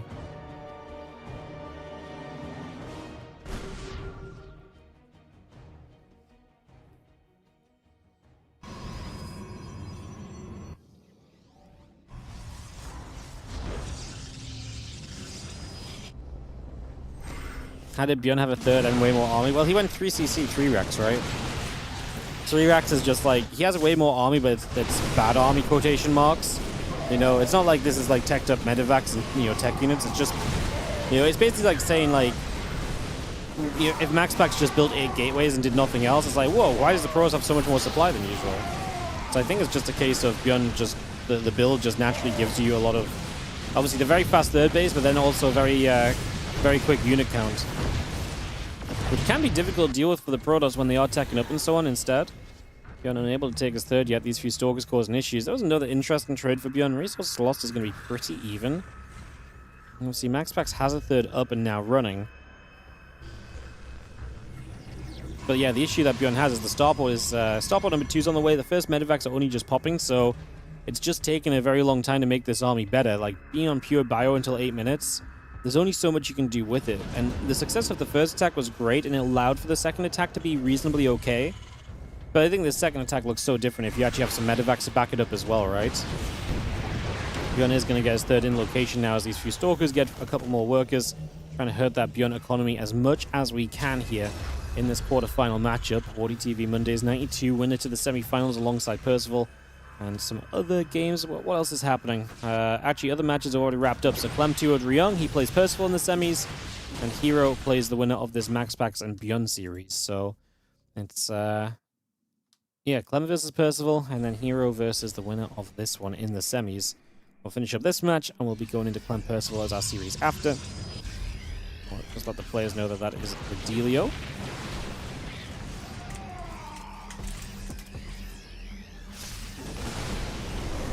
Bio going to pull back. Fusel's going to be in here. Bio stimming. A few SCVs pulling. Does Bjorn have a way to deal with this Colossus? The SCV's having to pull in. Oh my goodness, he just dies. He just dies. Alright, we will go game 3. MaxPax shows up with a Colossus and a spam of units and kills Bjorn. Bjorn's on upgrades and is actually in a pretty good place, but just doesn't have enough. I think that second fight of Bjorn where he went across with the bio and no medevac still, I think that was a mistake. I think that was a mistake. I think that fight didn't need to look like that. He didn't need to commit there. And I think that gave away a lot of the unit advantage, which he maybe was building up, because he still had like a lot of stuff he was working with, but yeah. GG's.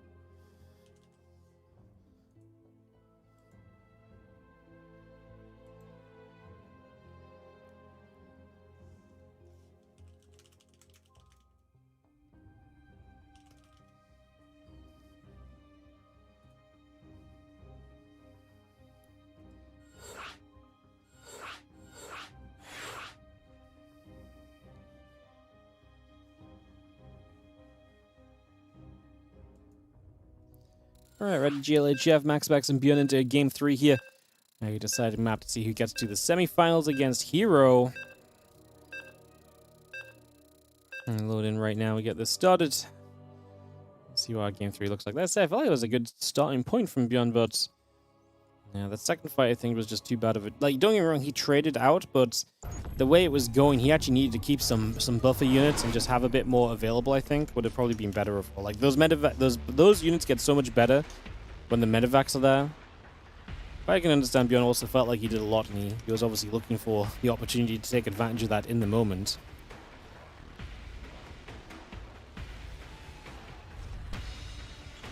In the bottom right-hand corner, our blue Terran player is going to be Bjorn.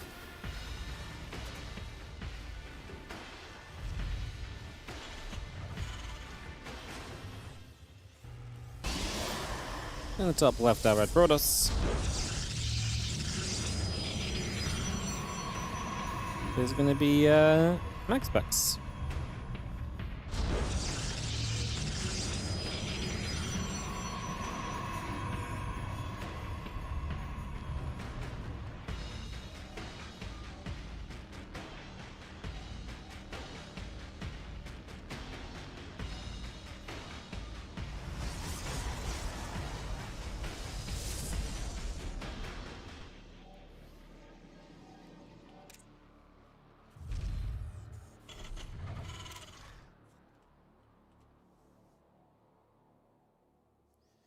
Going through, again, engineering bay and the barracks coming up and get settled in for a few moments.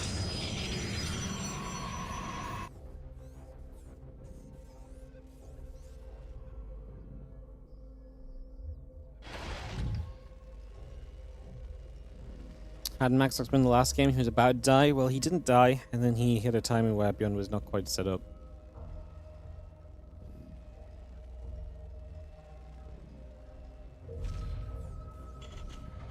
Prep coming around again, Nexus and the Cyber Core coming into place.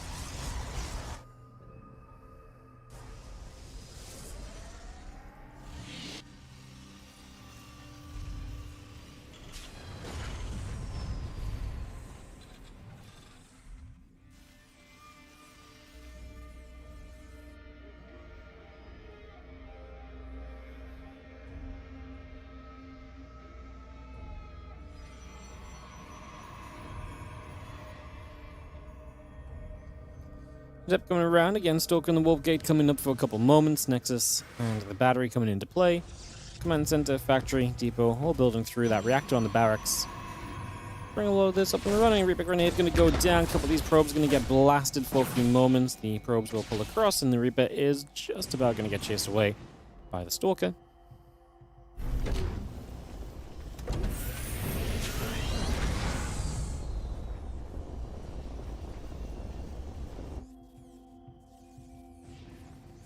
It's going to be the cheeky little starport on the right side from Bjorn, so he's looking for some damage early.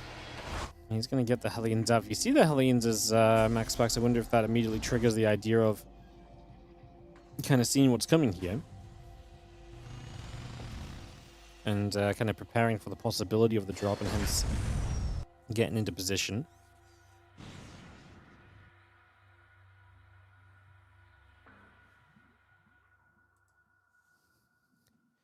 Libero will start up and get that going already. Bring this into play.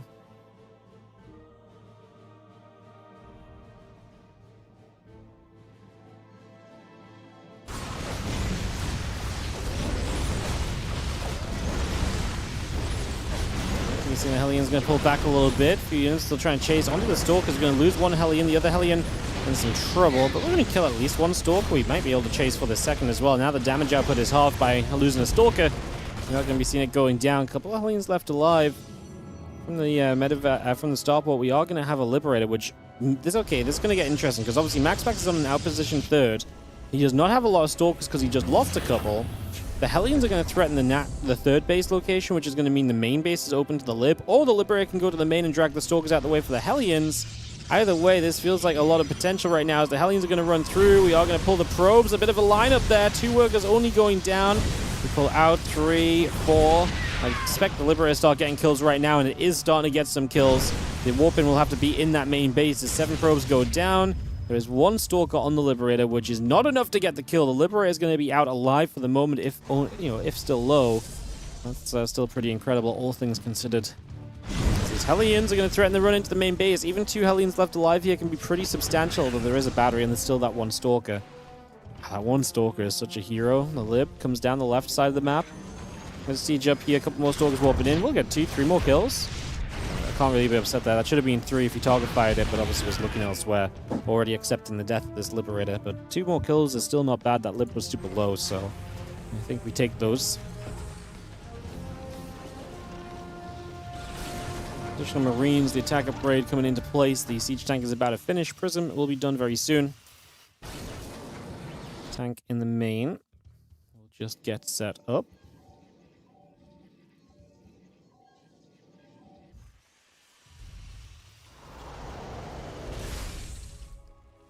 Got a couple mills down to that natural bunker in the tank. Just going to be firing away. The few Stalkers go the other direction. Still got the reactor building on the starport also. Get that finished up. Another depot into the front. Get this a rumbling. Stalker's numbers pretty high, but obviously Bjorn's had a good early game. We're going to blink for this tank. SCV's pre-pull onto it. Still dies in 2 volleys. Next tank on the high ground, and this bunker gets broken down. Bjorn gets the second tank sieging, but the Stalkers can sit on the far side of the base. The problem is if you bring this tank further forward, it's going to be super exposed. We don't have a lot of units to really protect this tank either, so if you just blink on it, it dies instantly, and then Bjorn just can't handle this Stalker count. Stalker's good, as max specs. Takes advantage of what is essentially just... It was a lot of units from Bjorn. Obviously, Starport was out on the map. The factory made multiple more Hellions. It didn't just make the four Hellions, it made 6 Hellions, so it was not under to attack lab for a very long time. And so the Stalkers just counter-attack and are able to see a lot of success. Now, if Bjorn holds this off, his position is still very playable. One Marauder with a Dream right now kills... No, I thought he was going to kill 2 Stalkers. He did get another one low, and the Marines finish it off as well. And we force some blink backs now, but Bjorn just going to say GG.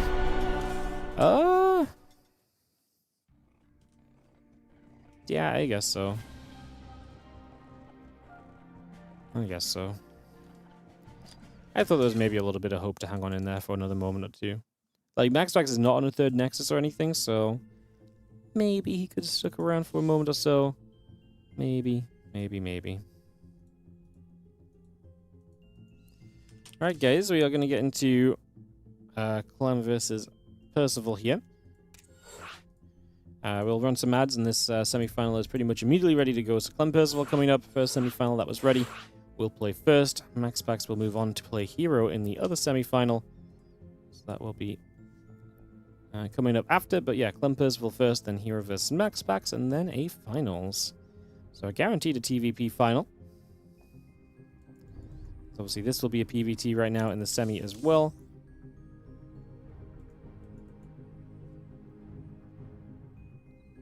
Percival readying up. I think we've got everybody in here. Looking good. Can get this underway. And thanks for joining us, guys. Thanks for being with us for some WardiTV Monday action, edition 92 today.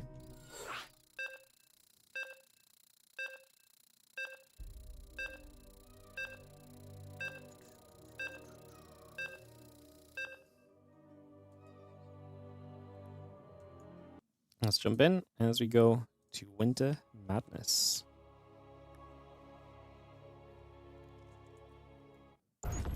In the bottom right-hand side, we're going to start off with the red Protoss player representing Team Liquid. This is going to be Clem. He is in the semis once more. He's had a very good streak in the WardiTV Mondays, finally picking himself up this year. A little bit. And this Percival on the top left is also continuing to improve a whole bunch this year. It's been great to watch him play. Been very fun to see his improvement as well. Yeah, recent Mondays. Clem is on the back-to-back Monday victories. And he's won 3 of the last 4. So he's actually, like I say, really bringing it back a little bit. It's not had a streak as strong as this since, I think it was maybe, you'll go back all the way to like, yeah, March of 2025, where he last won 3 of the last 4 or 4 Monday Cups. So pretty good streak for him right now. Could obviously improve that further today if he was to go all the way. Percival looking to get into his, I believe, 2nd ever final. Maybe it's his 3rd. So maybe would be his 3rd. Yes, it would be his 3rd. Percival's been in the finals twice. I believe both times against Hero. One time he got 3-0 stomped. The second time he took it to 5 maps. Let's see if he can make a final today, knocking down Clem's Protoss in the process. Clem has reopened the gap as well, by the way, on the most Monday Cups won. He's now at 26 Monday Cups won. MaxPax took that title away from him for like a week. And now Clem has a 2-win gap on MaxPax, and Hero is 2 wins behind MaxPax himself. That's all the exciting stats of the Monday Cup for you guys as we get going into game number 1 of this best of 3. So away we go. No PTR, guys. Yeah, we're not going to run PTR events until the PTR seems a bit more worth running stuff on. Right now, running PTR stuff is basically like an FU to Protoss players, so... Although it's also like a hell yeah for Zerg players, so I mean it's a little bit on both sides, I suppose.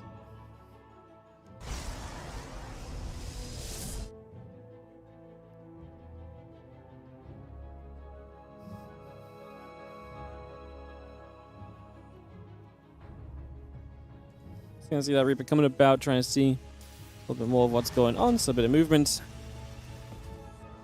Yeah, CVs will get busy, and yeah, we get at this, get to work.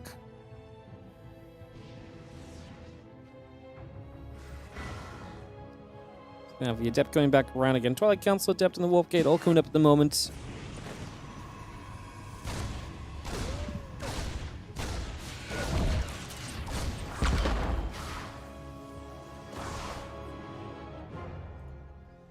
And Stalker and the Wolf get going through. Let's see, the Reaper going to hit that probe, already taking quite a bit of damage. So a few shots coming in there. Taking some extra damage for a few moments. Now this Reaper going back across. Another couple of probes, taking some shots for a little while.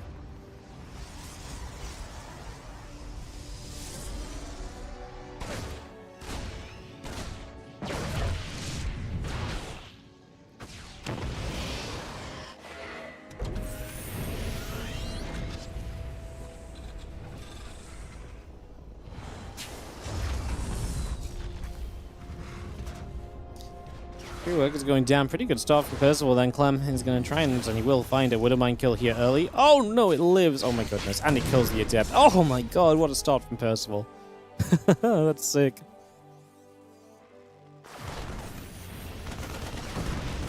I'm just going to be seeing the couple more SCVs going down. The few other units are still pulled into this.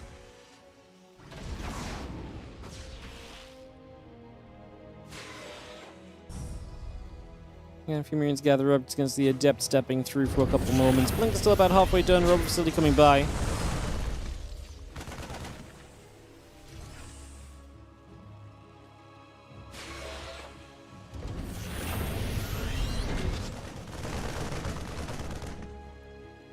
Marines going to come about. Again, the Adept coming through. You're going to be seeing the Robot facility. The Nexus and the Stalkers coming about. The tank finishes off the Adept. Gets that grab.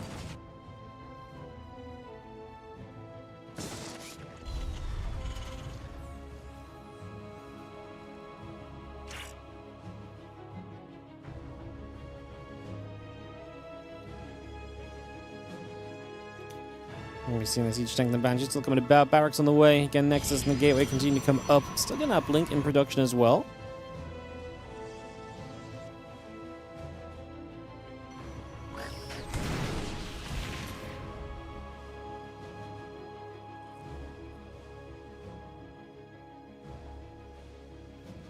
And it's going to gather, still pushing down that right side.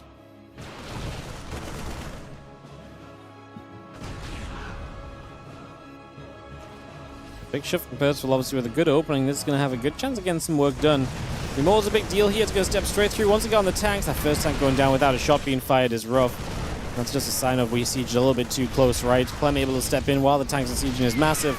Still going to see some good damage here. The SCVs are around to repair things up. A Banshee arriving some damage output too. Percival on a big shove right now. As the Marines continue to put some work in. We are going to blink forward. The Stalker goes down to a Widowmine. I tell you what, this Banshee could maybe chase down the Immortal. I don't think that's a bad thing because the Immortal is obviously very good to get rid of. It's a high damage output unit. It's very tanky. Maybe not great against Marines, but very tanky anyway. Are we just going to right-click this Nexus? Yes, we are, and we are going to get it. This base will go down, if only just. So Percival gets the base. Funny, we saw a game just like this between Gun and Maxpax, where Maxpax loses the base but obviously kills off everything. It was generally very good for the Terran from there on out. In this case, I wonder if Clem didn't lose as many units. I think he's gone in a little bit of a better position in terms of the army count. And as he gets charged, he's already counter-attacking across the map, so I guess we'll see what happens there as the few Stalkers get up to the top and get into place and get ready to go. Obviously, the charge still coming up.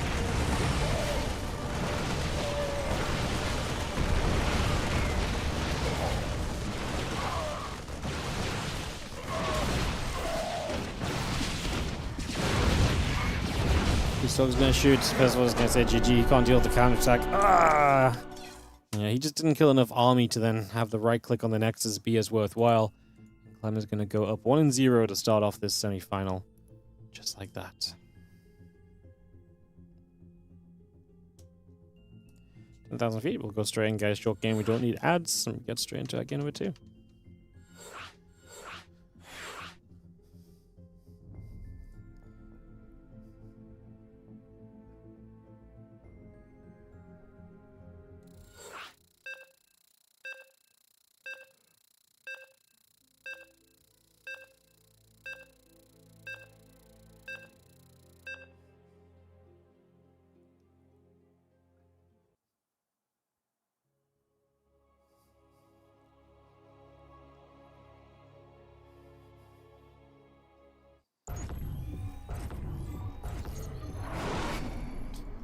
Second game, as we have in the bottom right-hand side, the red Protoss player. This is going to be with the 1-0 lead in this best-of-3 semi-final. Clem Taking on Absolute Terran Percival in the top left of the map.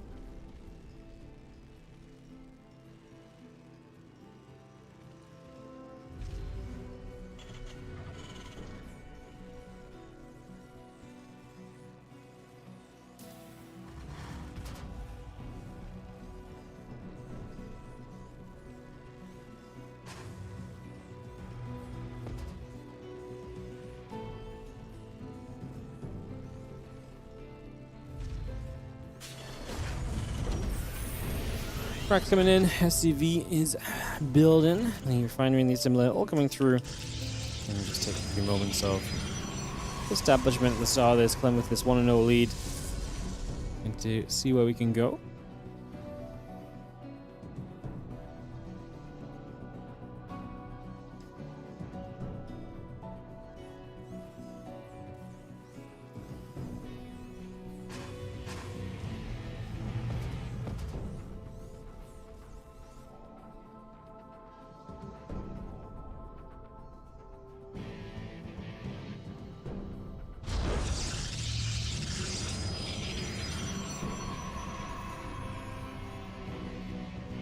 So that's the Pro moving through, Orbital and the Reaper coming up.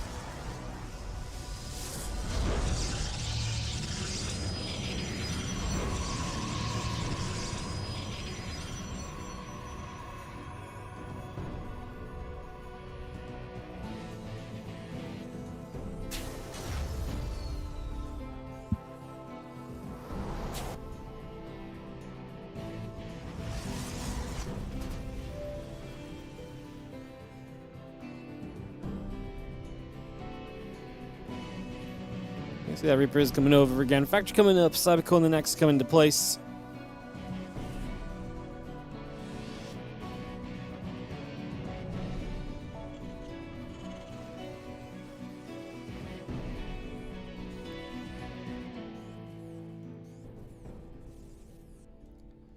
We have our Stargate going through then. The next is finishing very shortly.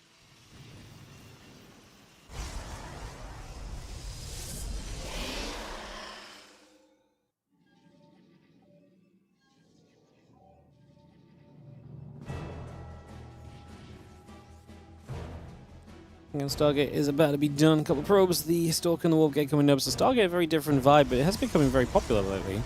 A lot of people have Stargated in this PvT in recent times.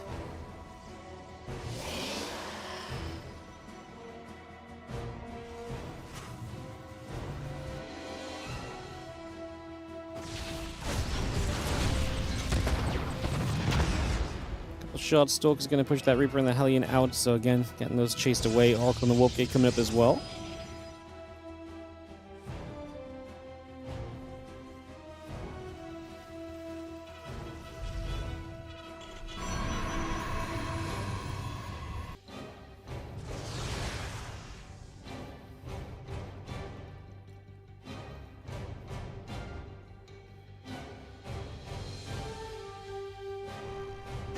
Oracle moving over, a couple of Stalkers there to poke the Hellion back the other way.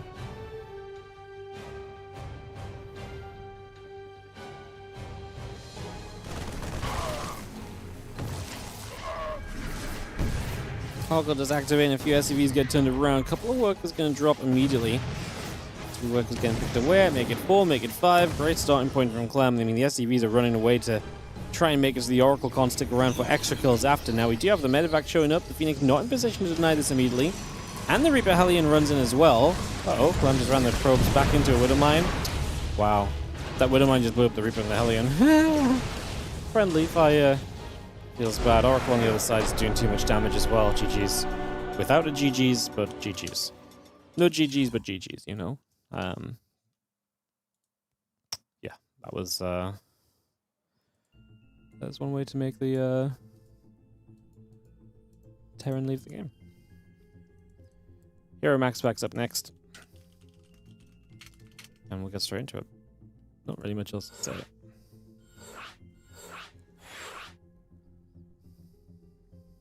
It was insane, Mike removing the probe to the Hellion, you get the friendly fire splash. Yeah, it kind of was.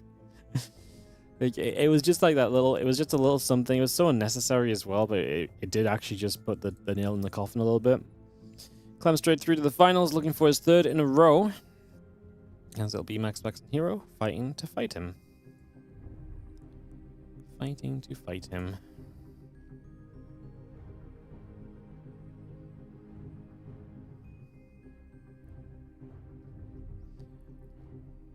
Do do do do do.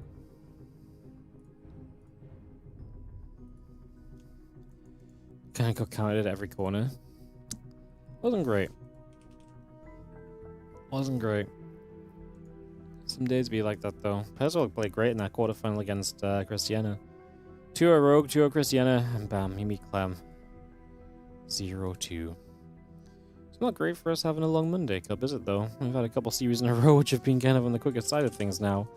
Let's hope for a long PvP. Oh, I'm funny, aren't I? A long PvP. Yeah, right.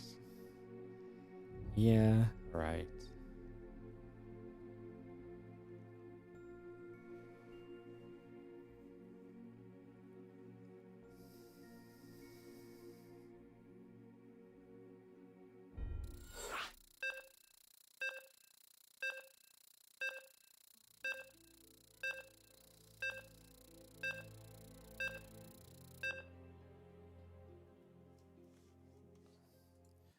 Alright, let's dive into it, my friends. Winter Madness coming up, heading on in.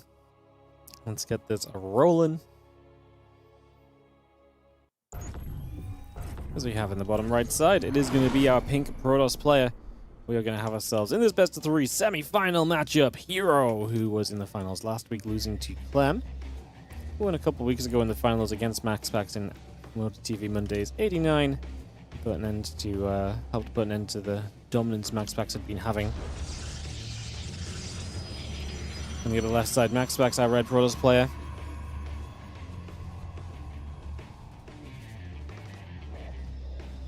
Has been in the finals of 6 of the last 10 Monday Cups, so again, not frequent there, but let's see if he can make it today, as Hero looks to get in his way. Max Pax demolished Hero in the Spring Championship a couple days ago.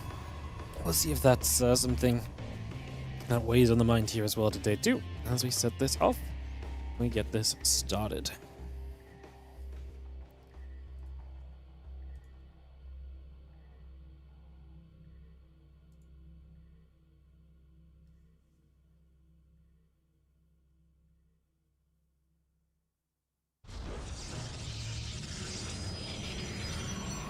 Probe going through, getting a couple of gates coming up. Gate pylon and the assimilator coming into place. A couple of probes coming through.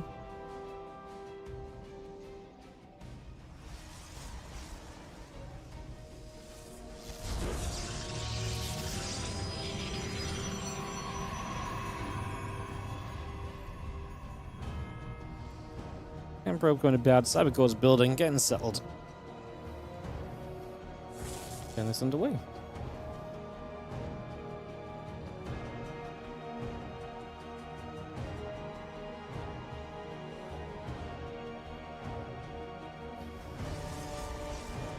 Probe even Max Pax just been nibbled up in some minerals trying to see what's going on.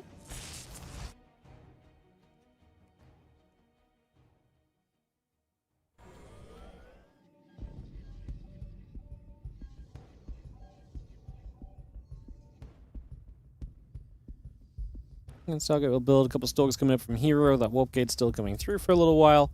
And you just see that probe heading across the map for a little bit, so making some moves over. Getting set for now. And again, warp gate's coming up, stalkers on the way. Settling into action.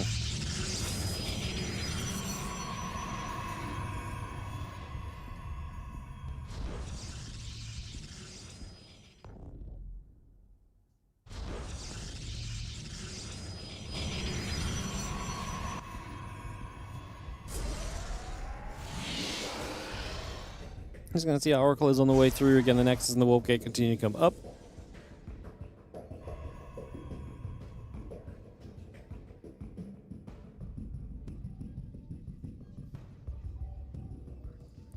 Just have the, again, Stalker coming over the side. Nexus coming through. Getting in position.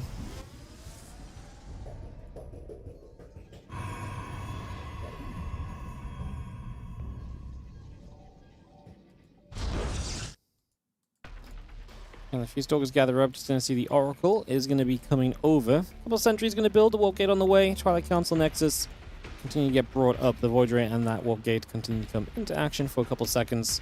This Oracle will be heading down, so MaxPax looking for some action with both players expanding here early in the PvP. Interested to see where we get to.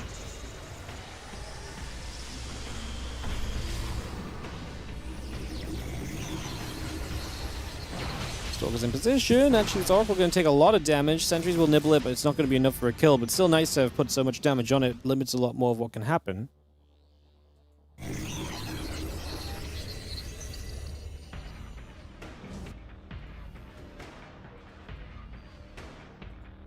And the blink is coming out, a couple probes coming through. The Oracle heads its way around that right side.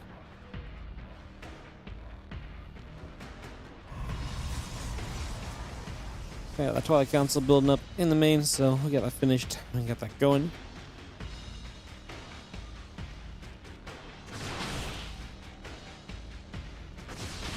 I was going to see the hallucination going down, a few Stalks coming across.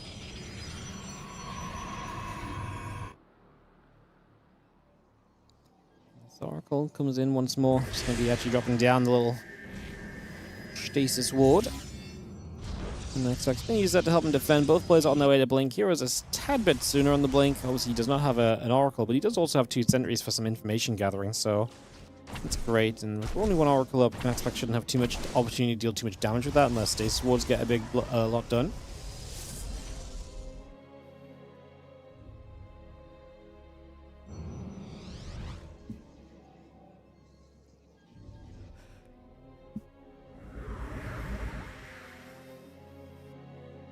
Comes back through into the natural. Revelation goes down.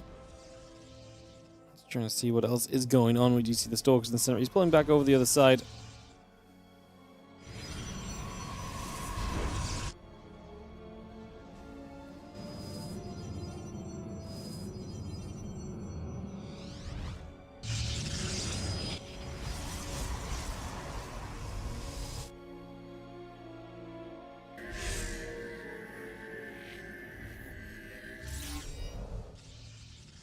And Stalker Center will gather up. Just going to see that blink is about to finish here. +1 blink on the way on MaxPax. Dark Shrine, Nexus continuing through as well. So still just getting that blink completed. And Rogue Facility coming through. The couple of gateways are coming up.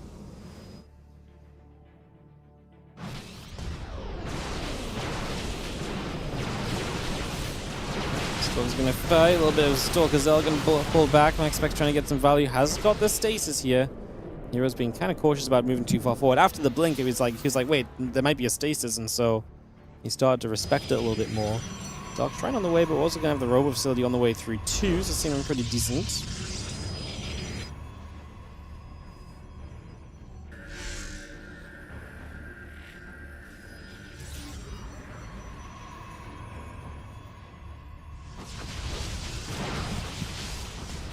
Stalkers will come about. Again, a few shots coming in. Just going to be seeing a few hits coming about. Stalkers will blink backward. +1 attack coming in on both sides. Still got the charge coming through. Dark Shrine and the probes coming up as well for the moment.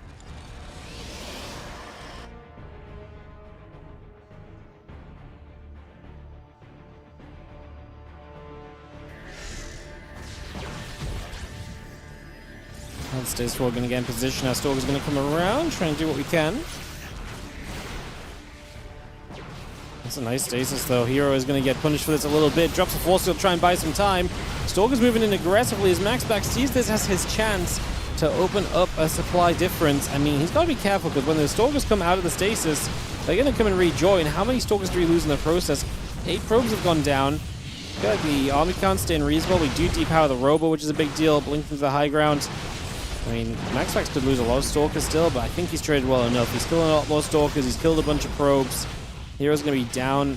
He's down in workers. A little bit ahead of an army supply coming out of this, but only a warp in difference. Shouldn't be too much of a different factor.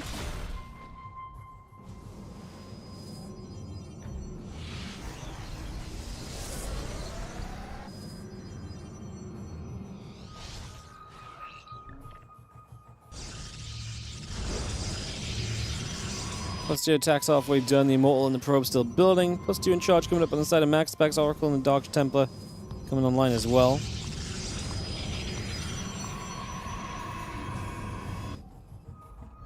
See the, again, Stalker's heading up through the middle of the map, so just going to make a bit of a push.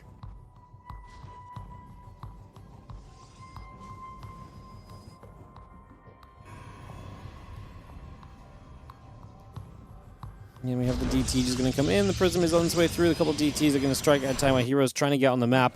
Now he's going to have DTs in multiple bases, so MaxPax is going to be able to start doing some work. Actually has a few units back at home, but needs the observers. He only has one in the game and it's across the map, so he is not going to be able to deal with this easily at all. He is going to be in some trouble.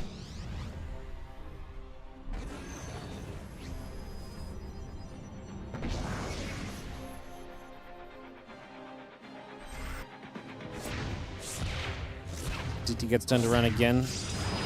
Cannon is going to be there, pushing that back away. A couple sentries, and the Stalker's going to get there to pick that DT off. Also, just going to take that down.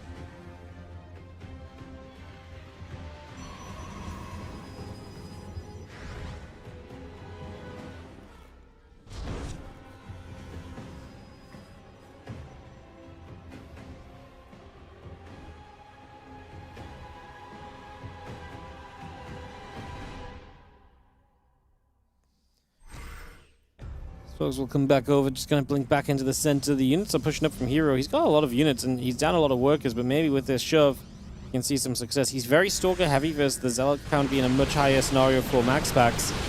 Let's see how it goes. Obviously, we do have a few Zealots from Hero. Good force field is going to limit what the Zealots can do. His own Zealots are also struggling to get into the fight. Stalker's trade very well so far. The couple stasis wards, big deal, but we blink single Stalkers forward to bait both of those out. Keeping our observers alive as well, making sure that we have ourselves an answer in case DTs show up during this. He's going to see the next stasis coming into play as well, so he should be able to deal with that no problem. One more Stalker just blinks straight in. Yeah, DT across the map is doing some work, but MaxPax has to put full attention into surviving right now. He's going to lose a lot of probes as they pull in. We do make a blink forward. We make a go of this. The Stalker's going to fight back. A couple more of these Zealots going down. The observers both fall, which does mean maybe DTs can be brought in. Hero made a very good go, but MaxPax had a lot of time to buy. And he was able to just fall back and let things kind of come into place.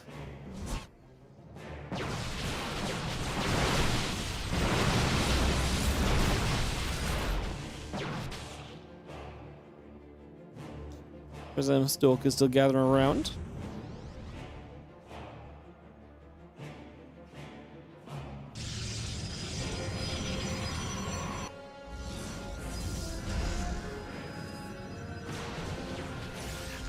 A few Stalkers moving up, a couple more units moving around.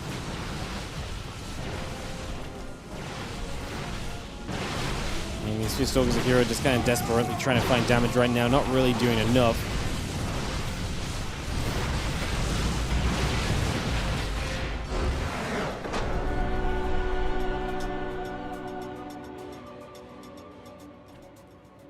GG's, MaxPax takes game number 1 of this BO3 and is going to find himself a game in the semi-finals. All right, we're going to go into game number 2. Kick this off and head into our second map of the semi-final. MaxPax looking for a rematch against Clem from yesterday's WardiTV Spring Championship Finals. If you can win one more game and continue through in this PvP, very exciting. Players are readying. Should be able to get straight into it. And yeah, we get this ready to go.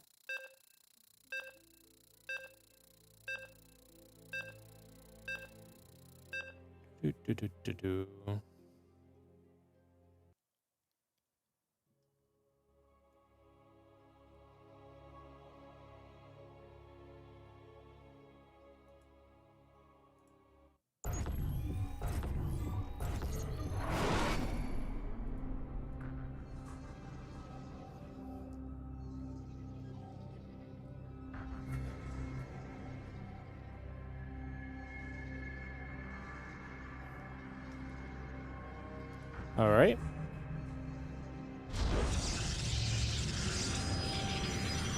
Let's head into this as we have in the bottom left-hand side the pink Protoss player. This is going to be Hero down a map and fighting against the red Protoss. Top right, MaxPax. Has looked good against him the last couple times we've seen it. Let's see what happens.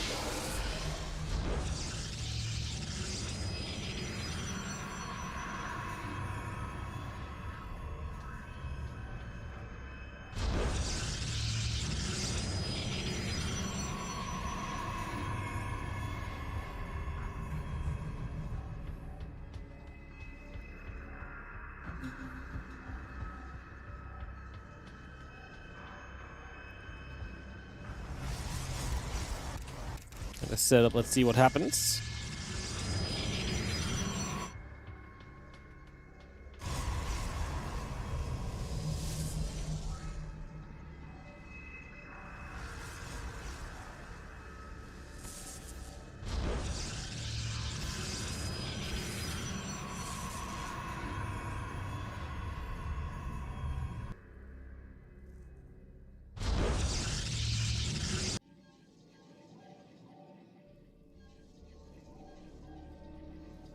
Gonna have the probe coming around. Again, next is on the side of MaxPax early. Will Hero just get aggressive, or will he play his own expand off the 2 gateways? That's going to be his choice to make in the near future.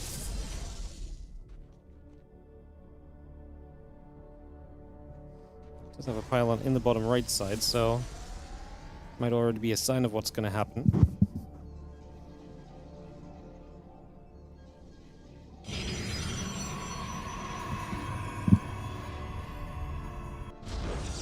Still Adepts coming around, so again trying to see what's going on. Take a few moments.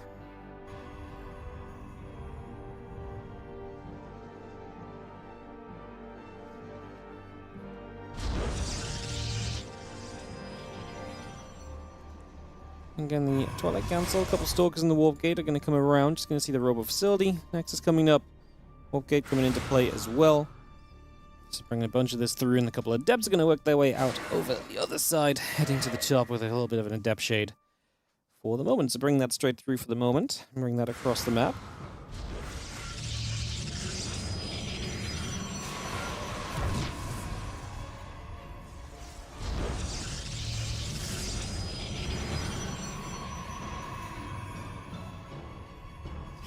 Couple Adepts going to be there, Stalker just going to be fighting.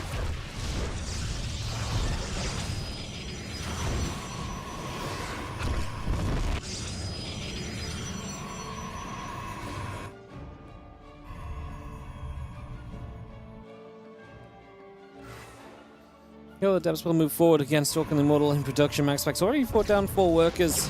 And Hero on his way to that Blink, so just very aggressive Blink, just going to be sending it purely Blink, just aggression straight up. This Robo is kind of fun because MaxPax has been doing this, expanding to a Robo defense recently, which has not really been very common until we saw him use it the first time the other day against Zound. And now using it again here.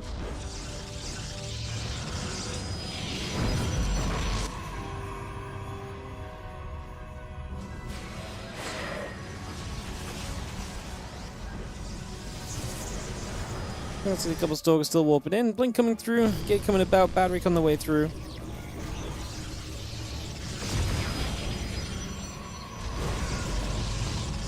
Let's see a couple of Adepts going over.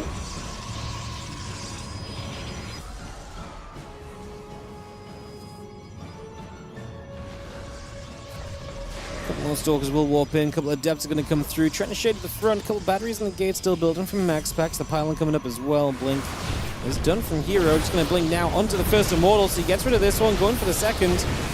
Can't reach the second. He popped the barrier on it though, which is a nice start. But he's eating a lot of Immortal shots on these Stalkers. This doesn't seem like a breakthrough at all. The Immortals are so good defensively. They have a little bit less mobility than the Void Rays do. And obviously if you kind of lose the Immortals quick, but the Immortals can tank a couple more shots than the Voids as well, which makes it harder to kind of chew through them. As we are going to see the jump into the main. I have a sentry low ground, so Hero might just be looking for a force field in the main, come back over to the low ground position. It's going to work wonders. He is going to get that force field down. No? Okay, he does now. He's waiting to cut the army in half. So he has to blink back to save a couple of these Stalkers. Kills off an Immortal. Clearly understanding that he needs to actually trade with this army, so just blocking it into the main base was not going to be it. Looked for that cut in half. Gets it. Still some battery energy available here. Does get the Immortal barrier popped as well. And in a moment or two should be able to blink on that Immortal if he feels like this is the play. There's a little bit of an ugly blink. He didn't quite get straight on top of the Immortal. And now force fields come down. I think he maybe could have hit the Immortal again. Instead he's going to go after the other units, but that blink was not it. If everything had jumped on more cleanly, that would have been an easy kill, but it was not. And that's going to be now a second Immortal back out, and that makes this very difficult for Hero. He needs to get rid of this Immortal count. Diving in now, he's going to get one, but the force fields are amazing, and there's no way the second Immortal falls. MaxPax is going to be in too good a position. This is a hold, this is a defense, and Hero is going to be out of here as MaxPax takes a 2-0. That's the second time in 2 days where Hero does not GG MaxPax, or in 3 days. It's kind of crazy. What is happening? What is happening? Straight into the replay from Hero. As MaxPax advances to the finals to play against Clem. Alright. Blinking onto your Immortals and shield batteries, what a bad lad. I mean, you don't really have much choice, right? You got to kill the Immortals, otherwise this game is not going to be good for you.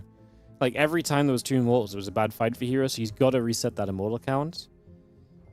Yeah. Alright, guys, it's Europe. It's MaxPax, it's Clem. This has been a very fast Monday Cup so far. This has been a very fast Monday Cup. 2.5 hours. We even held, like, an extra series at some point, and it just hasn't mattered at all. Crazy business. MaxPax advances, will play Clem. They're ready to go.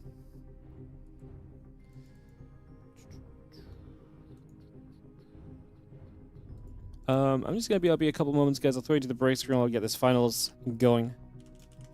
I'll be right back with you for our grand final best of 5.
countdown is on for the finals of today's WardiTV Monday Cup. Clem going for his third in a row.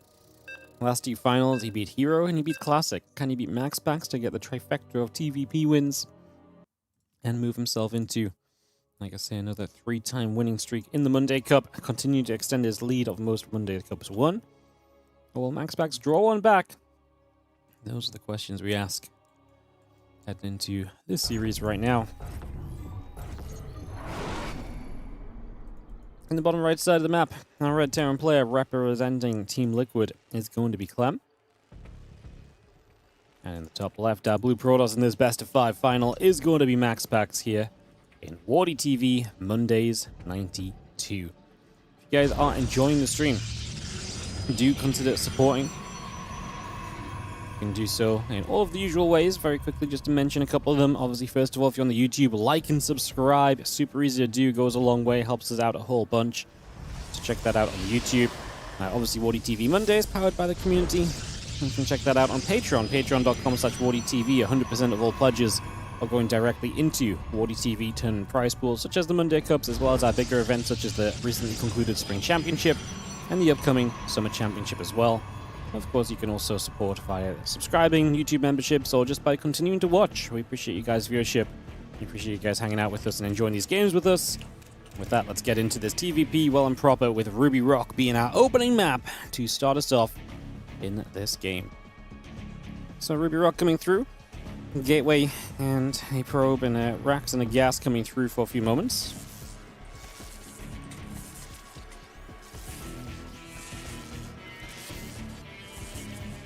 You can see the couple SVs get nil. Pro's getting pushed back.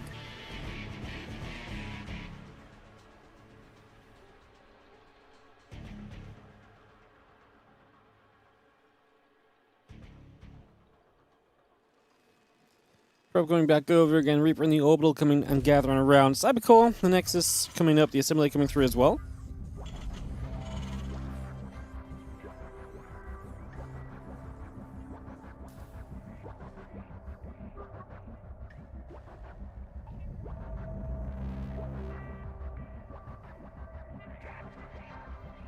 I was going to see the factory and the tech lab coming about for a little bit.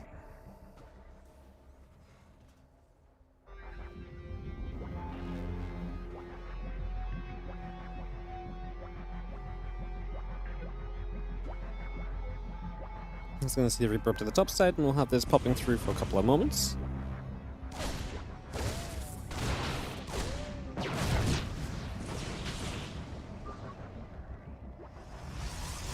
So we're just going to shoot Reaper dealing some damage. And we're going to be having the, again, commence into starport, continue to come about. Just going to be seeing the factory getting going in the tech lab as well.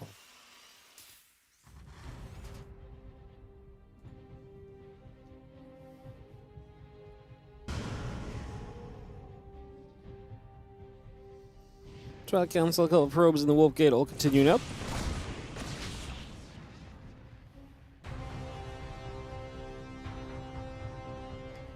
Comes back over again. Starport coming in. Tipo in the command center coming up. Cyclone getting built.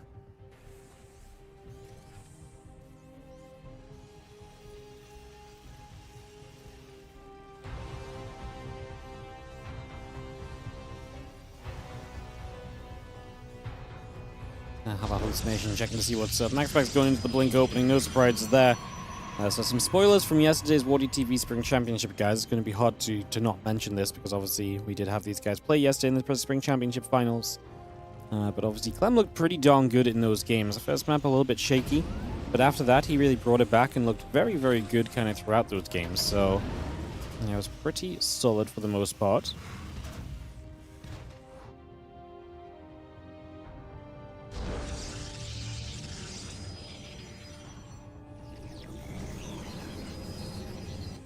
Going to be seeing this SCV continuing through.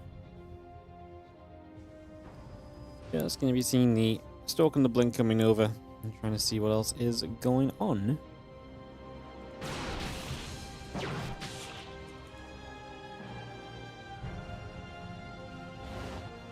These Stalkers gather up again. The Raven is coming into place.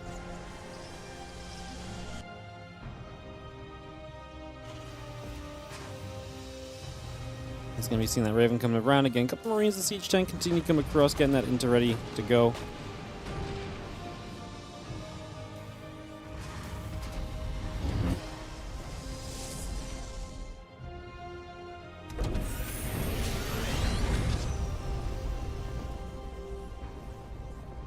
We'll just have, as Blink finishes, maybe a chance for MaxPax to be on the map a little bit. We'll see if he does anything. Clem's been pretty passive in this game. A Reaper dead, a Probe dead.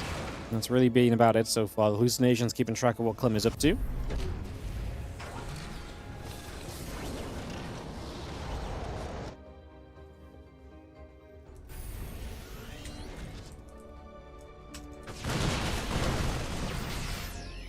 Marines is going to be there. A couple Stalkers getting pushed the other way.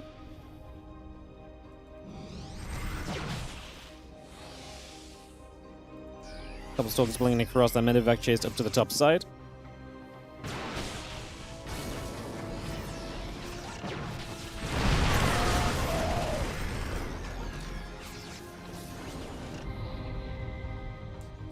See the Raven up to the top, going to be looking for attack into what the main base. You actually see the Stalker's able to put damage onto it, but it's not going to go down, so the Raven will be able to linger and has the choice of kind of natural or main to harass, so it's not going to be easy to stop that Raven from still getting its auto turrets down and some harassment damage done.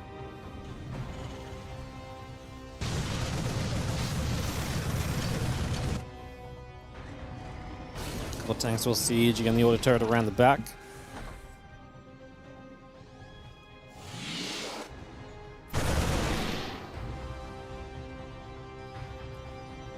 Because they will continue to gather together again, just trying to see what else is going on.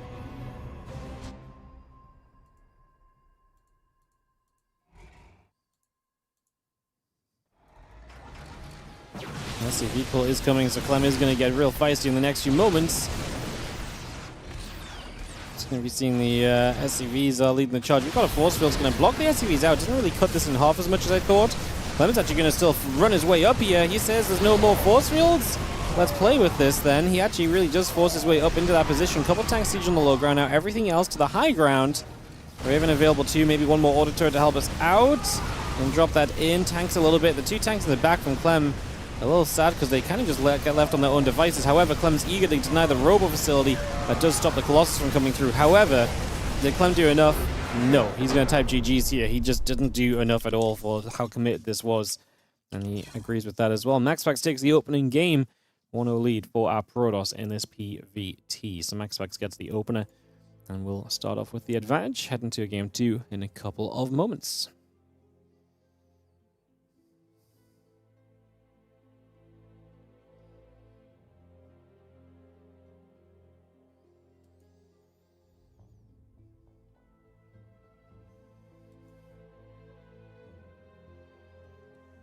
Old Republic coming through, map 2 coming up, and get this ready to go in a few moments' time.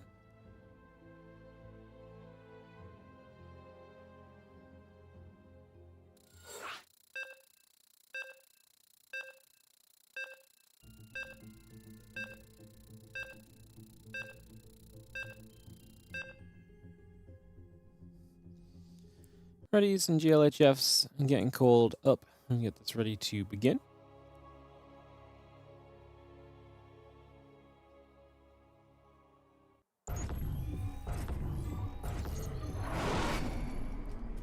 In the bottom left-hand side, our red Terran with the 1-0 deficit is going to be Team Liquid's Clem looking to bounce this back and into this next game right here and getting this started off.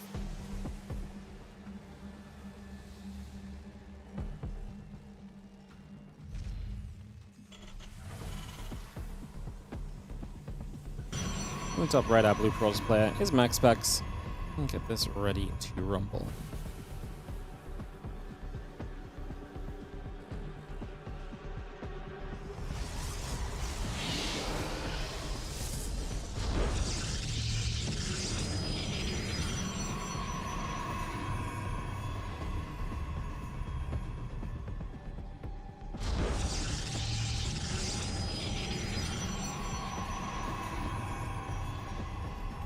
Let's see what MaxPax can do then. Looking for a 2-0 lead, looking to win a couple games in a row against Clem again. He got a map yesterday, and that was the end of it, so let's see if Clem gets a bit more back on track this time around.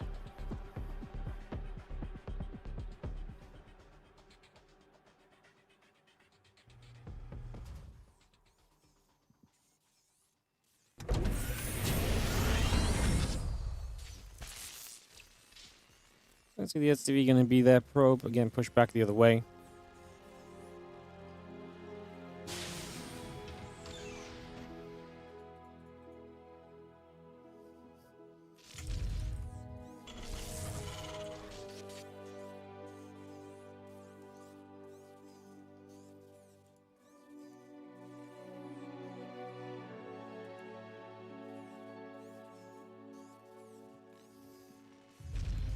Gonna have this factory dropping down, commands and coming up. Gets settled for a few moments. And probe going back the other way.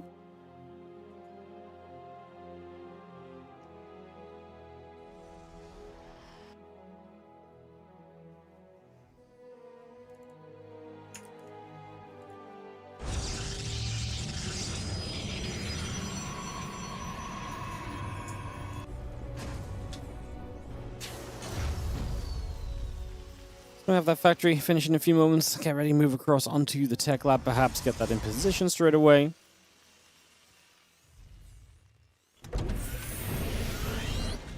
Factory lifts off again. Couple CCs going through the SCV on the way by. Adept, warp gate, stargate, probes.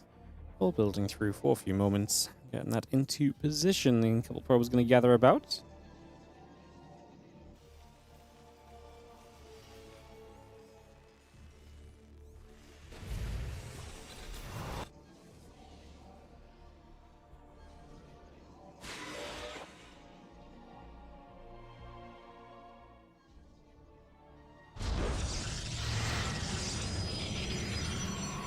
Well, Debs is going to gather again. Cyclone going to be there. A couple SCVs and the command center coming through. And you have our reactor coming up into place. The refinery coming into position.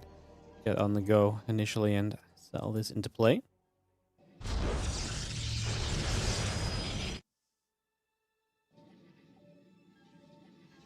Your Oracle flies around. Wood mine SCVs and the barracks all building into place. Again, the gates and the Twilight Council continue to produce for a few moments.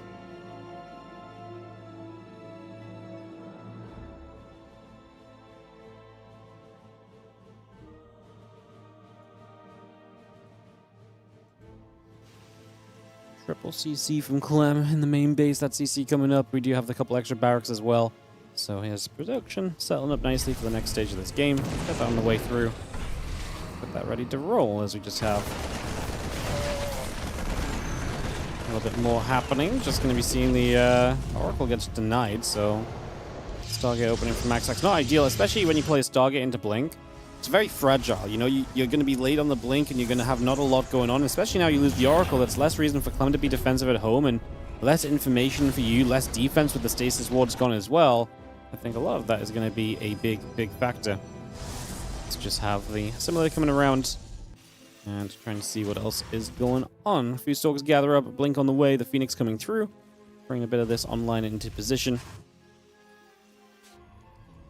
Seeing what will come next.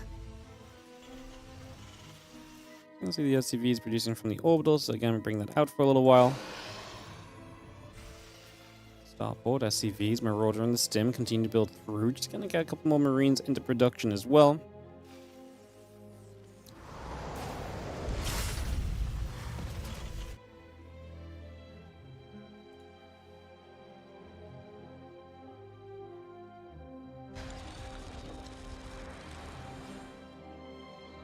Stim and the +1 continue to come around. Just gonna be seeing the blink and the upgrade coming about.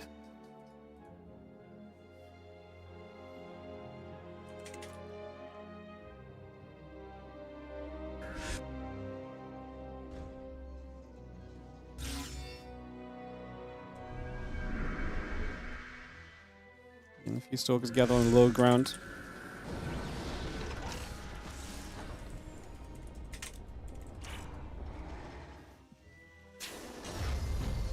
We've seen this a little bit of bio still gathering up here. It's just taking a few moments. It takes some seconds. I see a few Stalkers coming about again. The Marine Marauder going to be there. The bio going to push straight through, and those Stalkers going to take some damage. So again, we push back for a little bit, put some damage out, and just chase away for a little while as well. So again, a little bit of back and forth here.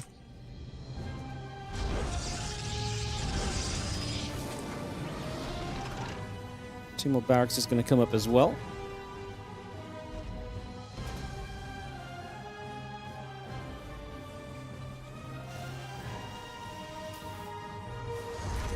Have more Marines popping now. Clem pretty comfortable across the bases. Like I say, it's tough for MaxPax to have done much with that. Blink having been later, and so Clem's getting a very comfortable setup. Big economy early. It's been a big factor as well, so it's going to be a big deal too.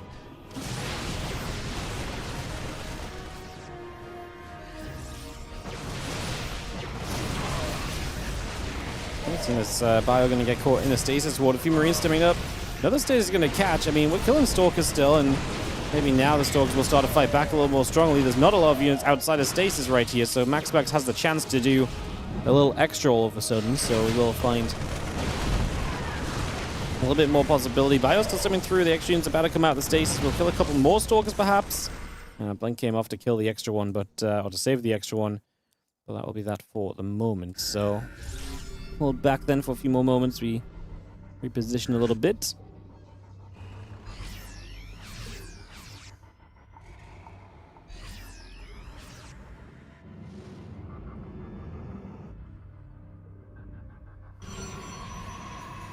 I see another scan coming down. A little bit of Bio just going to come back across as well. So just trying to see what else is going on. Still going to see the Stalkers pulling back over here for a few moments.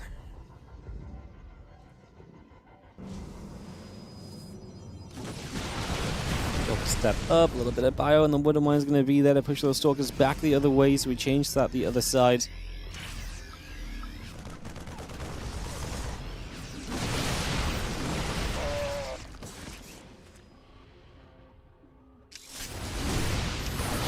Bio actually going to get caught. A couple Colossus are going to be here. That Bio army still getting chased away.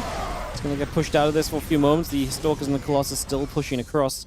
Still getting in position for a few moments. We are going to be seeing the SCVs on the other side actually taking some damage too. So Clem really had a lot of his momentum broken. Some of those stasis wards holding him back in the center, and gives MaxPax a chance to play into a much bigger game now. I mean, at the same time, Clem is also building into his 4th base. MaxPax is not exactly quick to his 4th. A lot of this game is still a bit weak from the opening, but we are going to have ourselves, I mean, a bit weak from the opening. We're stabilizing a little. I mean, let's see where this goes. 4 more Vikings are coming up.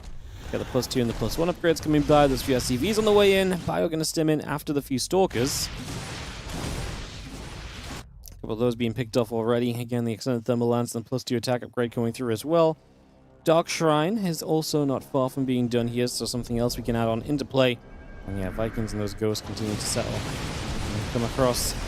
Clem's tech count is definitely looking pretty respectable. I mean, there's a lot of results from MaxPax warping in. Does not have a massive bank. MaxPax does not have a massive amount of workers either, so he does not have the chance to really trade badly in these fights. He needs to be very careful where he trades or how he trades here. +2 attack just finished. Again, a couple ghosts and the 2 upgrades coming around. Oracle going to drop a little stasis ward in. We see the Stalkers are picking their way through the Widow Mines. 6 workers going down again. The Colossus is going to laser beam down a depot. Obviously, the Vikings going to show up. I mean, honestly, the Zealots, and so with the Prism doing decently. However, we don't make much progress at the front as MaxPax. And again, my issue for MaxPax still is that in the long term here, he's still in a bit of a rough spot when it comes to, like I say, he doesn't have a ton of bases up. He's just going to try and start establishing a 5th base now. Clem is on his own 4th already, so MaxPax is definitely behind in kind of the pacing of the game from where he should be compared to usual. And Clem is moving on to the map. MaxPax is missing 30 army supply. Clem gets rid of the Oracle. The Colossus are going to be in danger here as well unless these Stalkers take a chance to turn and fight. But there's nothing to really protect the Stalkers. Clem stims again, knowing the chance he has running across the map. Catches the Colossus now. First one down. Second one starts to fall. The Disruptor from the right side is going to be completely out of position. It dies before it connects, if only just. Clem stims again. I mean, this army is massively hurt. But Clem just knows the successful position that he is in, and so he knows he can overstim to be able to get here, and just the value he's going to get from being here so quickly. Celts across the map are going to kill a bunch of SCVs, but the Robos are going down, this base is going down, the low ground Nexus is likely going to be in trouble as well. So maybe seeing this Nexus falling, the few probes pulling away.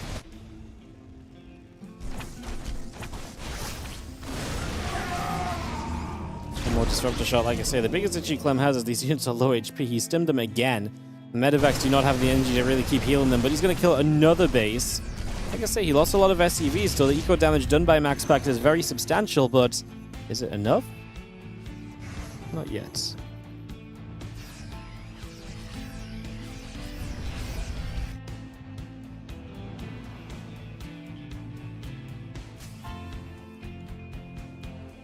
Oh, this bio is battered. And yet some of these Marines have not felt the wound of war on them. They're just drug addicts, impacting their way into literal near death in order to get the dopamine of killing a Nexus. But it's worked out. Like I say, Clem supply is great. Some more medevacs showing up. They're going to be instantly out of energy because this army is going to try and heal immediately, and that's obviously going to cost you a lot of the energy, like I say. So that's going to be a little bit rough as we do see this Bioforce still coming around for a few more moments.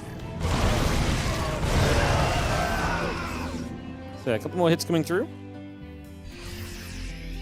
Biomedevacs will gather together.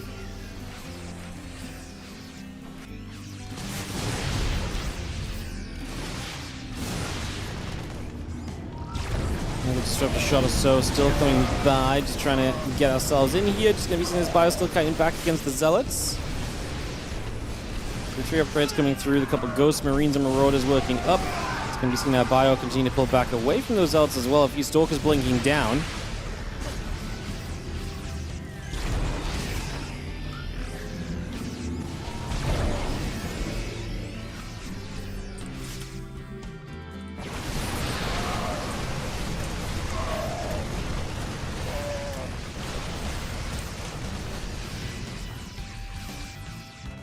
Pulling back around again. This bio still gathering up. A couple of Zealots are going to come back over the other way, so just going to bring this back over for a few seconds, and we'll see the Bioforce still trying to trade. Steady supply lead still there.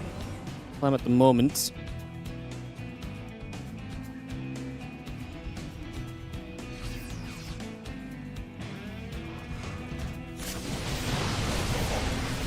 Bit more bio coming through once more.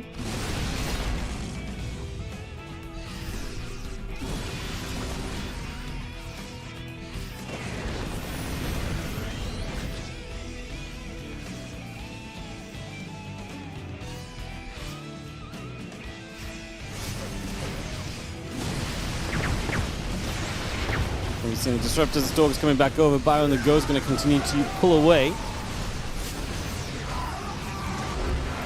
Clem just has too much. Is going to close this game out. Strong start. Finally got through to the strong finish. And Clem ties us up 1-1 in this best of 5 finals, guys. Mondays 92. Starting to get some back and forth that we didn't have before.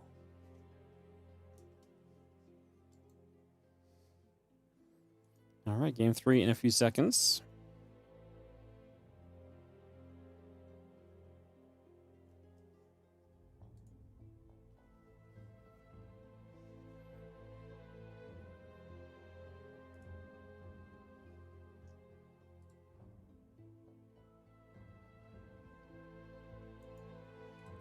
Down into Tourmaline.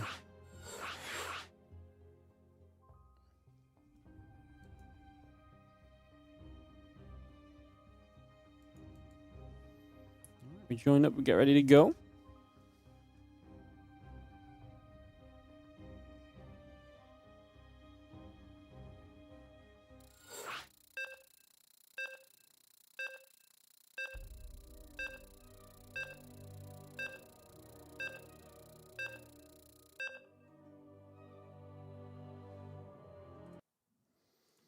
Climax Specs coming at you. Like I say, next game coming through straight away. Thanks for watching, guys. We got almost 400 people on YouTube again. Again, if you're on YouTube, don't forget to like. Don't forget to subscribe on the YouTube. Free to do. We're on our push towards 50,000 YouTube subs right now. We might be less than 900 to go. Let me take a quick check. We are exactly 900 YouTube subs away from 50K.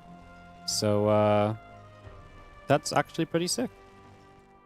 That's actually pretty sick. So you guys can check that out if you fancy it on the YouTube. Help us sub. Let's push towards that big 50K. Let's hit that milestone. We've been working towards that for a long, long time. So yeah, we've been working towards that one for a hot second for sure. Clem upper right, tying the series up 1-1 with Max Pact as they now enter Tourmaline. Let's get this ready to rumble.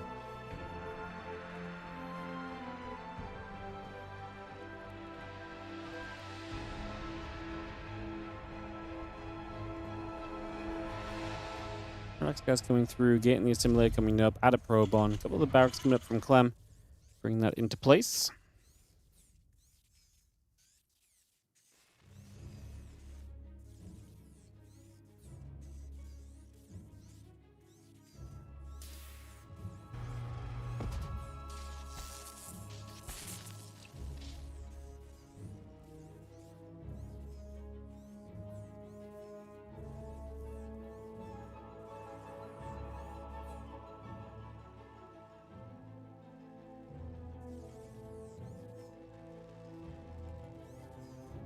And next in the cervical will come about, so we take a few moments, get this on the way, see where we're going to go, see what we're going to do.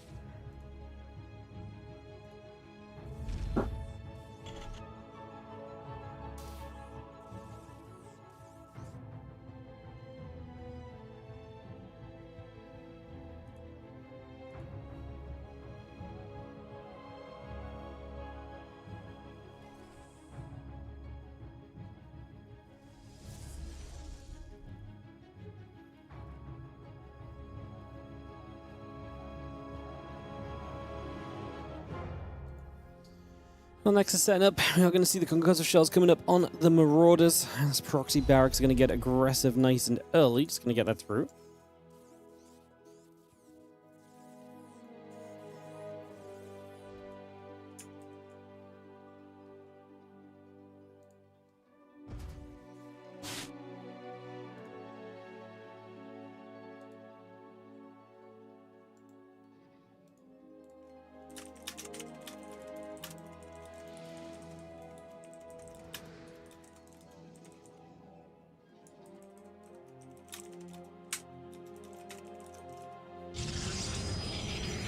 Marauder orbital, all coming through again. A couple of batteries already going to drop down. Just going to see the Twilight Council's already about halfway done, but that's not going to matter as these Marauders show up.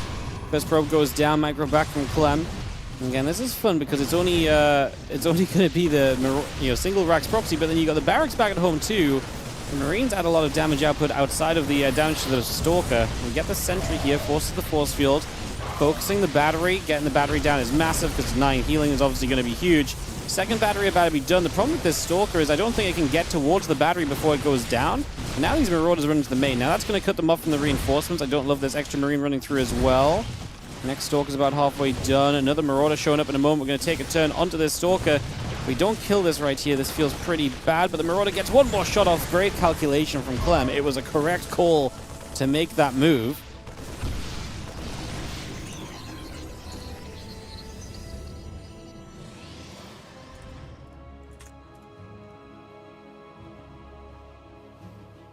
Eleven probes down again. Factory, a couple SCVs coming about. The reactor and the refinery still coming into place. One more sentry getting warped in. We're also going to have that factory still coming into play.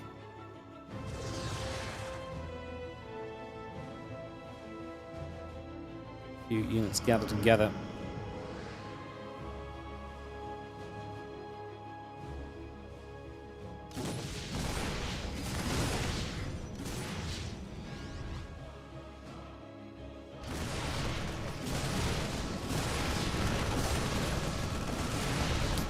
The bio coming back through. Okay, we're going to take a little bit more damage. Still going to have the blink coming up. The probe's on the way over.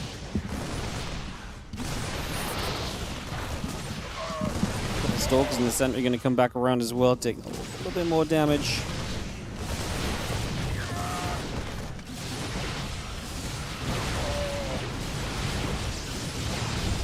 I think the Stalker's still going to be shooting the Marauders. Put some damage in. Just going to be getting a little bit more done. You're not going to get the cleanup here as Max Spec. So he pushes this all the way back. That gateway that Clem wanted is not going to be allowed. And we have ourselves the tank, the Marines coming through. Starport, a few SCVs coming up, a couple bunkers on the way into place. So it's going to get those finished very shortly.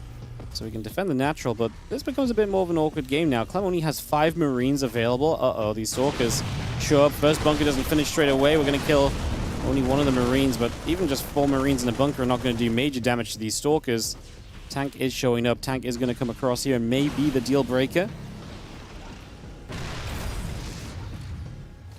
This game went wrong for Clem when he hit that gateway. I mean, committing the army in for a gateway that doesn't die is rough, and then It was actually very good for him before that, I felt like, but...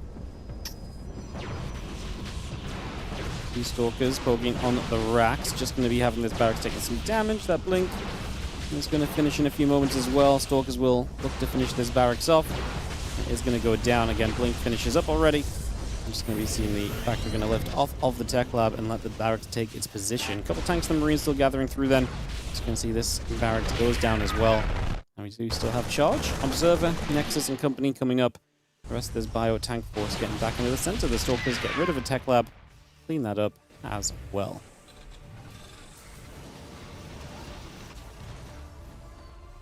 Stim and combat shield continue to build on through.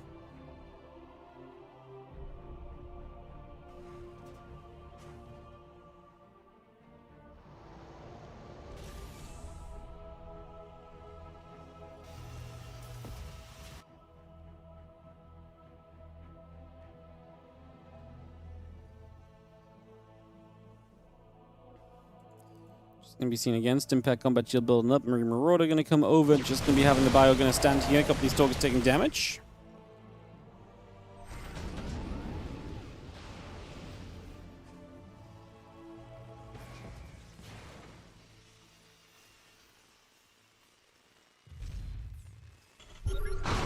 Let's go. Stalkers going to gather. Just going to be seeing the Marauder coming through. A couple of tanks are going to shoot. Just going to see a couple more SCVs continue to go down.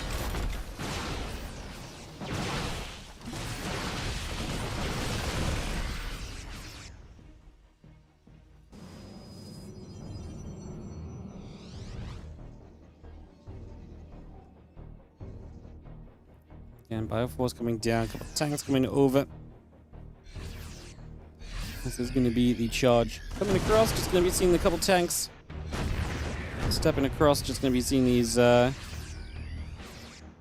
movements coming through. We are going to be having Clem on a big push then. I mean, army supplies bounce back up for him. I mean, MaxPax is far away from the Colossus, which would feel very important right now. Has the charge, these first few zealots don't do enough, and then the problem with diving in there, drop the force fields and everything, is you lose like 3 or 4 zealots, which is kind of like half the zealot count that you had in that moment. So that's not great, but it does buy you time to ward the Colossus, which is kind of our big goal at the moment. If we can get to that Colossus, maybe we're in a bit more of a playable position. Hey, he gets the gateway. Surely that was worth it now. You know, dealing that damage and pushing that down for later. Yeah, maybe not. Let's see. Widowmines are going to hit the Colossus. It gets absolutely obliterated, deleted in a moment as the Widowmines and the tanks combine to say no. Clem's a magician, and he makes Colossus disappear for a living. That was crazy. I don't think I've ever seen a Colossus die that quickly after like a single volley of Vikings or something. Yeah, that wasn't 2 mines, guys. That was 2 mines and the siege tank connected at the same time. That's why it looked like he got so heavily deleted. As MaxPax is in trouble, then he's dead. Well, I felt like Clem gave up a lot when he didn't get that gateway and gave up a bunch of units, but this follow-up has been great. When the Stalkers arrived across the map and he had 5 Marines, I was like, uh-oh, we are in some trouble. Another Widowmine shot going off. Stalkers blink away again. More shots coming through. Just gonna see the couple of Zards going to charge through. Just gonna see the kite back going to happen. Just gonna see the rest coming in. I mean, Clem's actually going to get held off in the end. MaxPax may have a hold just because of the extra Zealot showing up, but we're losing even more Stalkers. These Widowmines burrow. We should only get 2 Zealots out of this. A little bit of friendly fire as the Widowmine went on one of the close-by Zealots. I'm obviously trying to capitalize right here and now. Has a worker lead behind this if he wants to just fall back and utilize that. It's only 3 bases of MaxPax. He's not in a great spot. Lost the Robo, lost the Colossus, right? So he does not have a lot of tech to build up at this point. I think Clem is also just right to keep on pressing through in these moments, to be fair. Pushing back. Zealot Stalkers all getting chased away.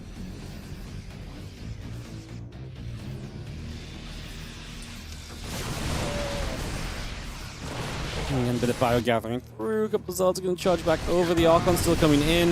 This Bioforce is going to have another couple of Widowmines to back it up. Again, anytime you get Widowmines off on the Zealots and they get softened, it becomes a much easier deal. I mean, I love the Archon. The Archon actually adds a lot of, defendability here from MaxPax. I didn't realize Clem only has the armor upgrade, by the way.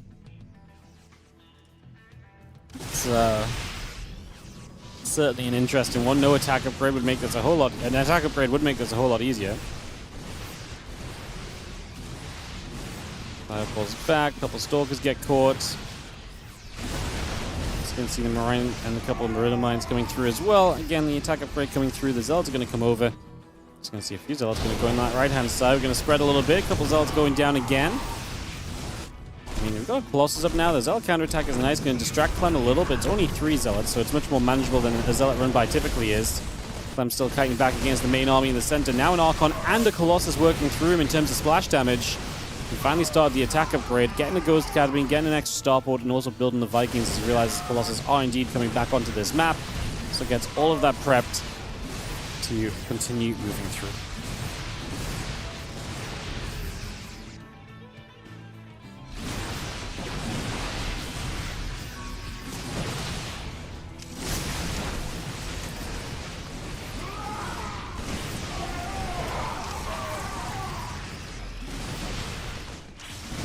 You can see the bio coming through, Force Field coming down, a couple Zealots step up, and you see that bio going to come over. Again, a couple of these Zealots are going to get chased.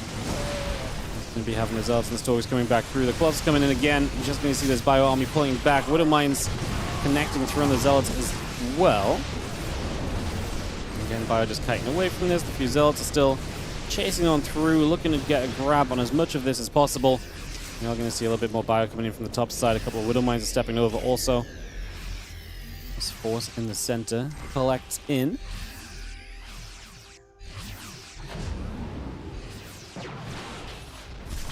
Zealot comes charging up. Just going to see the bio still kiting back. A couple more Zealots will fall. And again, the +1 attack upgrade, +2 almost over halfway done again. Funny to see the upgrades look like that. As you are going to see Clem still just trading well enough. Yeah, at the end of the day, with reinforcements, he is getting into just better and better position.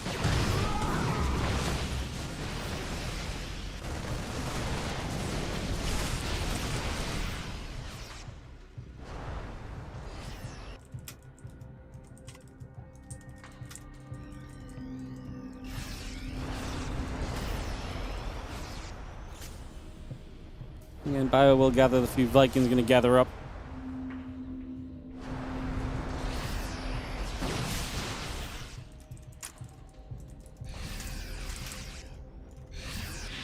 Again, 2 upgrades coming over, ship weapons coming in, Marine Marauder on the way through, the extra Ghost coming over, the bio Viking force is going to head it across. Couple Zealots going down, Vikings going to get rid of this Colossus, we spread, Vikings land. I'm just going to take the chance to step on through, that's going to be good enough. GG's, Clem. 2-1 advantage over MaxPax, looking for his 3rd Monday Cup victory in a row, as needs 1 more map win to get it done.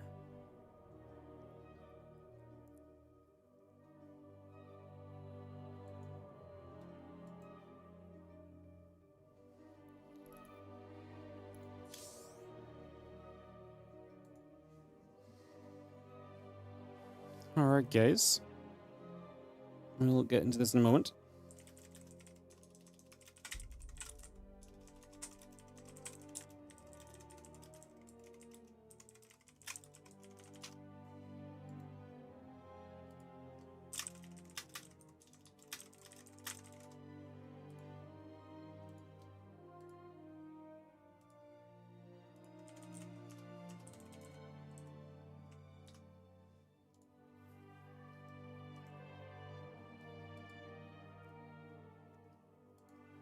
Winter Madness going through. Let's get this going. Game number 4, guys. This might be our last game of the day. I do just want to make a mention that we do have sponsored content coming up after this.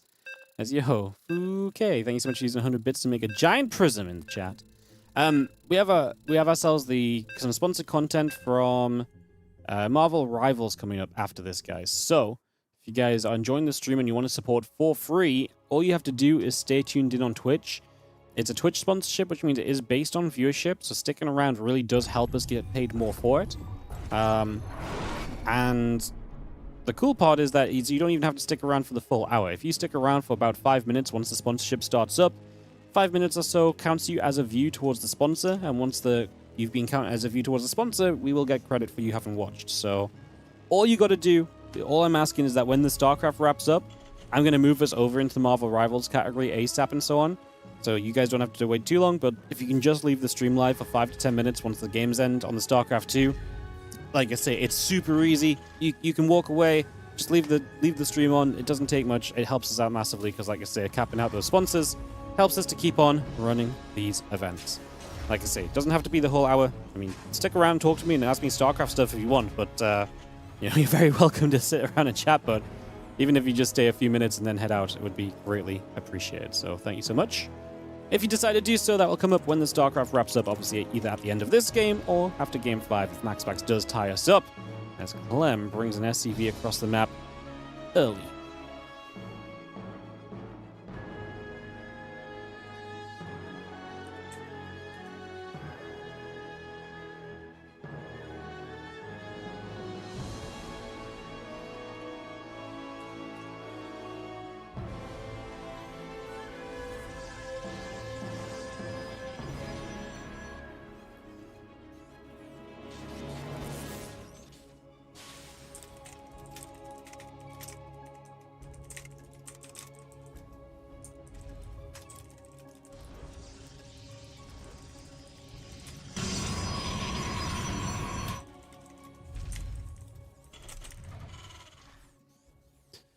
Factory Engineering Bay Reactor coming through for a little bit. I'm just going to get this ready to go. This is, again, not PTR, guys, just to reconfirm for you all. This is live server.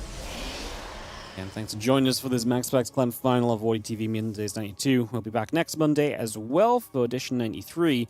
Worth noting that after Edition 93 next week, we actually have a couple Mondays in a row where I'm not here. And so the Monday couple will be moved to the Tuesday.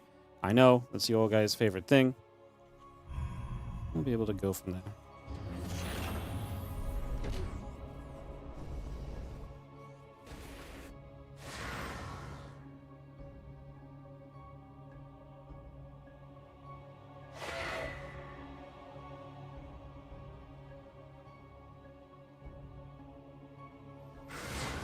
Two Hellion the Marine coming up. Twilight Council and Nexus coming online. We get that going.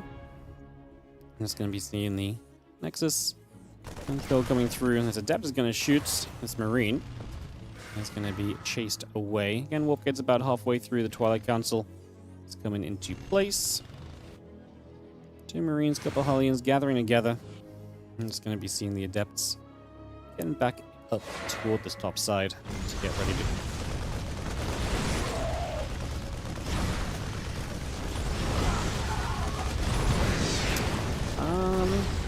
Yeah, it doesn't feel great, a Hellion and a Marine, but you lose two Adepts. And getting rid of a Hellion feels quite nice, but then there's still 3 Hellions available. It's not a proxy starport or anything, so Clem's not overly eager to have all 4, I would presume. Again, Blink coming about, Gateway in the Robo Facility coming up for a few moments. Hellion's going to get you. 3 will still one-shot, and, well, not if they are not lined up correctly. The battery doing some healing.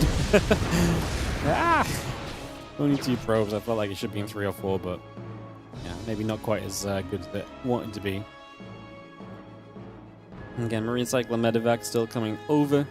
Just see those 2 Hellions escaping up that left-hand side, getting out of here. And, yeah, pulling on out.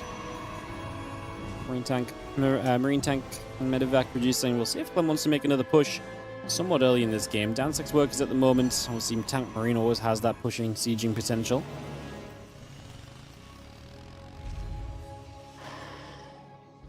Is the patch a big hoax and not actually going to happen, or is it going to happen? Well, the PTR is a real thing, right?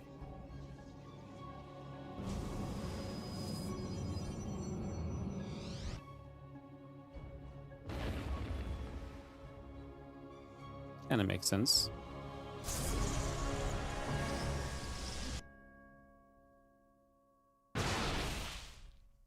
It's going to be seeing the Q-Stalkers coming about, Observer coming up.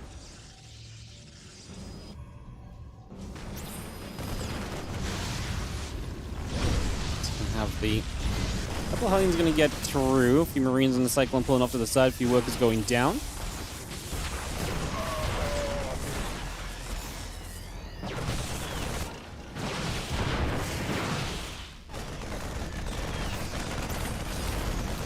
Cyclone, a couple of Marines going to be there. Just going to see a few probes already dropping. The Stalkers in the main base putting some work in as well. 8 workers going down. Stalker's going to get underneath. SCV's pulling back through. MaxPax takes a bunch of damage, obviously dealing some as well. Who comes out better here? So far, Clem, I would say. 7 workers in the lead coming out. This is amazing for a Terran, because typically the Protoss wants to have that advantage.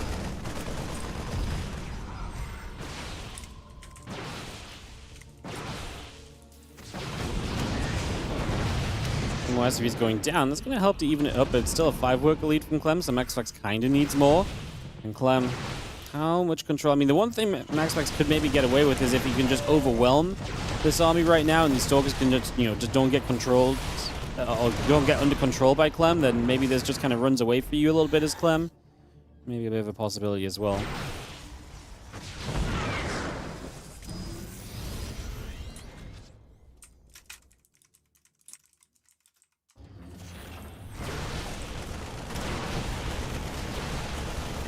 Stalkers step up. A couple of Marines already stepping away. A couple of these SCVs start to fall. A few Marines still pulling in. A couple of Stalkers back the other side.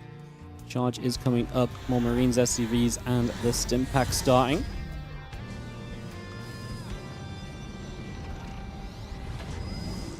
Stalkers are gathered up once more. Just going to blink straight through this bunker. Gonna fall.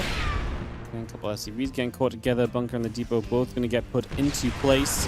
Stalkers going to blink forward, going after the siege tank. Take that down. Marines in the order turret going to be in position. Stalkers will continue to trade out with these few Marines in the Viking as well. We are going to back away. Clem's supply is not looking great from that worker lead. He's just not being able to maintain it because these Stalkers have been doing too much, and he's not being, he's had to put so much into the defense here. The blink on this tank, a lot of single target damage units do some work here though, and that's a lot of Stalkers down from max packs. That was not a worthwhile tank pickoff.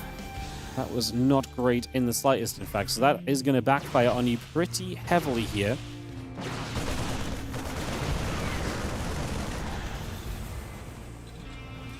We're seeing the Viking coming over. That Prism gets chased. The +1 attack on the charge continue to come through. Engineering Bay and the command center coming up. Just going to see a little cancel on the tech lab. Factory going to move off the tech lab in the back, over to a reactor. I mean, as Clem gets stim, it's going to become a bit better for him, but MaxPax has alleviated the worker count pressure from himself. He's rectified that problem, put himself back on track, and we get ourselves a little bit more back into position here as we settle in.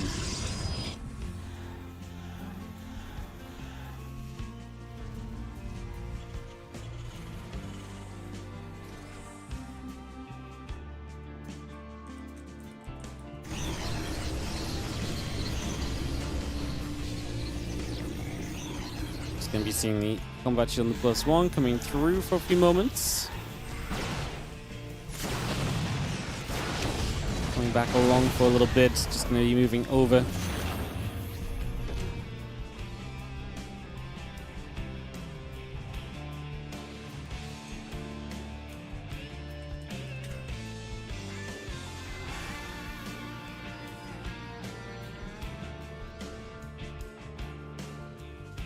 We've seen the upgrades all continue to come through, so we just settle once again. We take a couple of moments, decide what we want to do right now.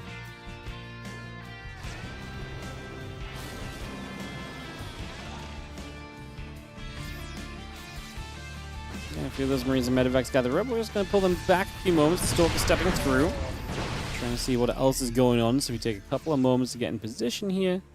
Not too much going to happen just yet. Comes back in, a couple of force fields going down already. Just going to be seeing the couple of Zelds going to get in after those SCVs. So again, pushing across, getting into position.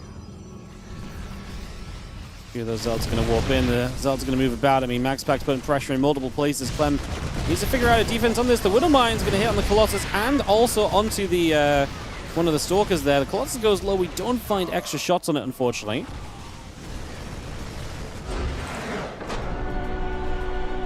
MaxPax apparently is just going to have too much. Clem can't hold on to it, and we are going to go to game 5. We are going to go the distance. The Stalkers and MaxPax save the day. They so often do. We are going to get one final map out of this in a few moments' time.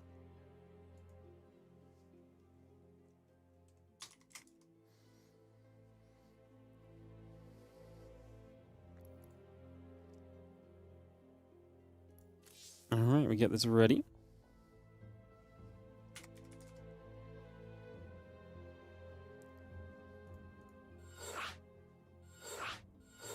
Jump into 10,000 feet. Ready, GLHF's max packs. We get this set to go, go, go. One final map, guys. One final game today. Kicking it off into this final. Can Clem get a third win in a row? Will Max Packs pick up another win and close the gap back on Clem once more? find out. Let's jump in. Let's send it 10,000 feet. This will be the last game of the day, guys. So, again, just another quick mention. We will do the follow-up after this into the...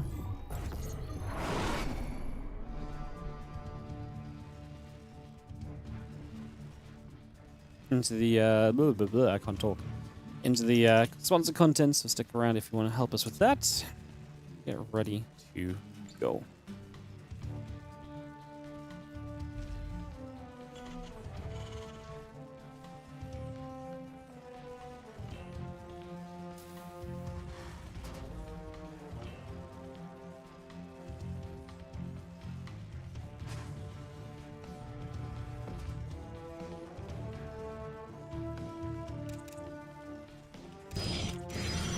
Okay, we're coming down. Probe in production. We do have our racks, the SCV, and the refinery continue to build through for a little bit.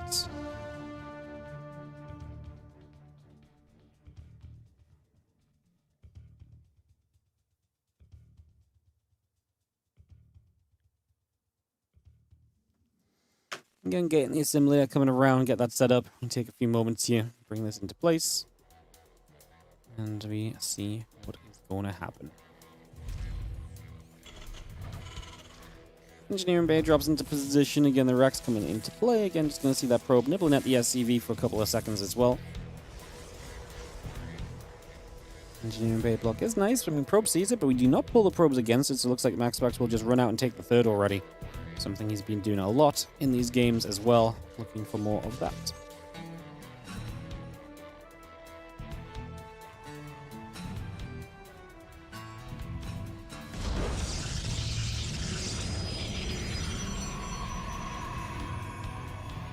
Alright, orbital command coming through. The reactor is coming into place against Cybercore and Nexus both building. For a few moments, we get this settled.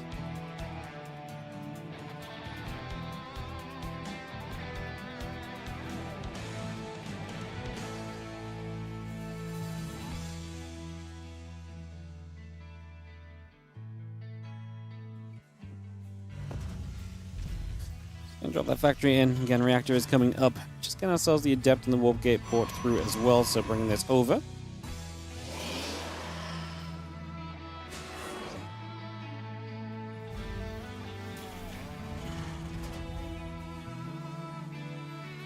And a couple of Marines coming out. We settle in for a few moments.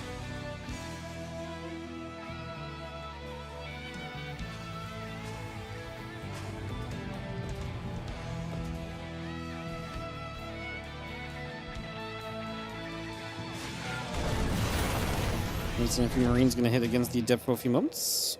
So we push onto that.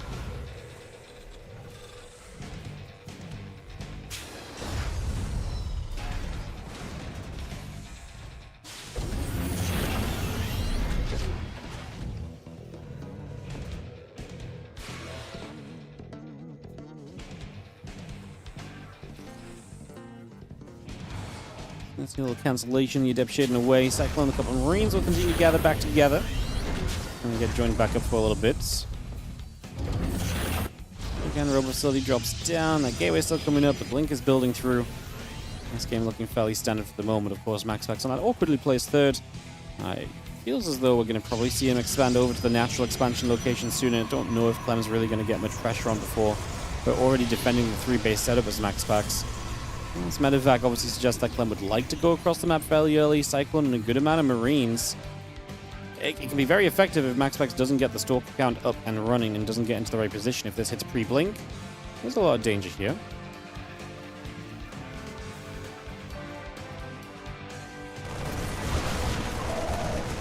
Marines push through and both those adepts go down already. The couple stalkers coming over.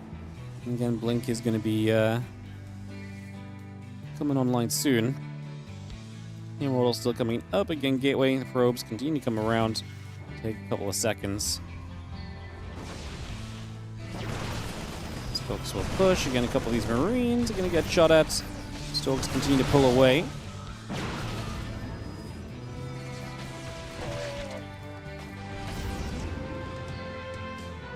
That pulls back over that left-hand side. Again, Marines in the Cyclone gather up. Medevac joins in. Blink will be starting on the side of MaxPax, so we get that started as well. Immortal and the Stalker continue to come through. It's going to see a couple shots from the tank. Going to get after some probes. A good position from Clem. Although there are going to be the counter-attacking Stalkers. Let's see how much value they find. If they find like a tank or so, that could be major. Bunker is not ready yet. Clem has nothing over here. Okay, he has one tank that's just spawned. He's killing a few more pros, but instantly 3 SCVs down. That's going to be more than that as well. We blink forward. There's not enough danger here from Clem to punish a blink forward like that. So Clem just doesn't have any units at home at all. And so 5 Stalkers of Max Packs are currently seeing him win this game and win this tournament because Clem has not got a response to this. The army's going to maybe start moving forward on the other side. A Banshee pops out. Mass repair to keep it alive is for now actually going to be good enough. Needs to be careful though because the Banshee is going to have the SCV stop following it for a second. Clem is pushing on the other side as well, but there's an Immortal here. There's enough units. There's no way Clem breaks through. And this is just Max Packs doing too much damage. 6 Stalkers walk across the map and they just win this game pretty much because that is serious damage. Okay, it's not game over, but this entire army gets cleaned up from Clem as well. It definitely resets us quite heavily as Clem puts us into a much more difficult place than we were at.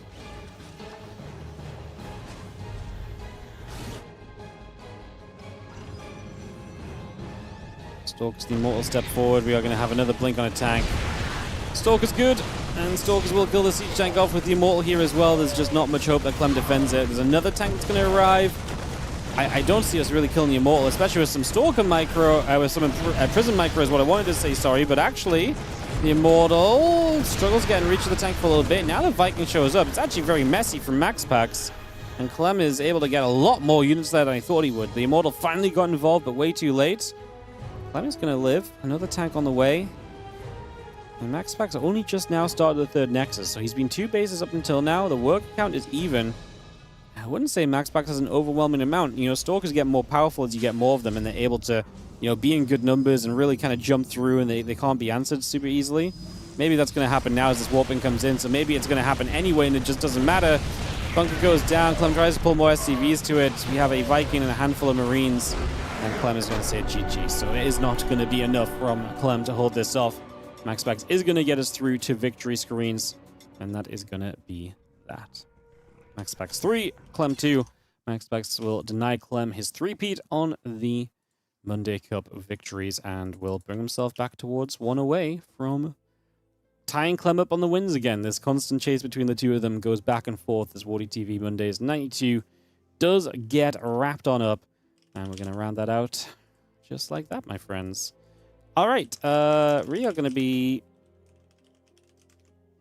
heading into some Marvel Rivals. Like I say, guys, if you want to support the stream for free, super easy. Just come join us over on the...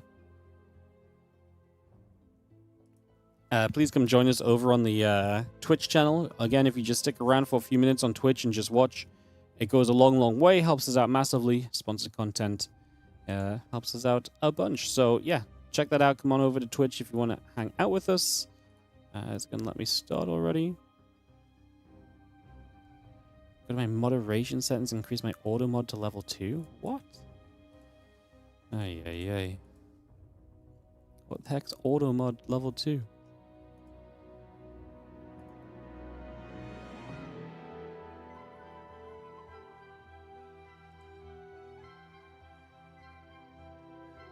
How do I set auto mod to level 2? Ah.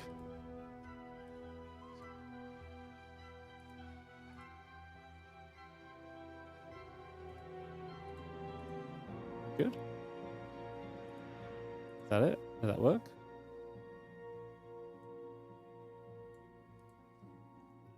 Updated. So let's try that. I have to reopen this.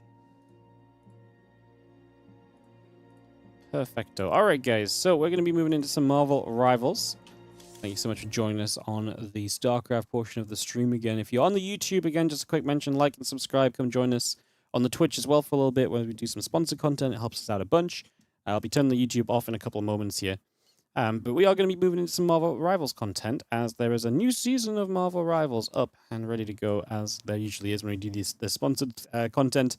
Cyclops has joined Marvel Rivals as a duelist. His Ricochet and Optic Blast can also trigger a new team up with Wolverine's Claws, with Wolverine to supercharge his claws. And Season 8.5 is now live. As usual, there's a whole bunch of updates, fun stuff to do in the game. There's a new 18 versus 18 Bounty Annihilation mode. And you can hit the Hellfire Bay Beach for the Rivals Summer Festival. So basically a celebration of the summer, which is awesome, always fun. And yeah, we're going to be diving into it. I'm just going to double check if there's anything else I need to do. Show Cyclops gameplay, skills, and new team up, interact with viewers, interesting new content, naturally promote the game. Okay, cool. So yeah, Marvel Rivals, guys. I'm going to get this opened up and get this started. I'm going to dive in, like I say, for the next hour or so, playing some Marvel Rivals. YouTube, farewell. Thank you so much for the great viewership today. Appreciate you guys. Like I say, come join us on Twitch if you want to support the sponsor for a little while. Greatly appreciate it if you do. Turn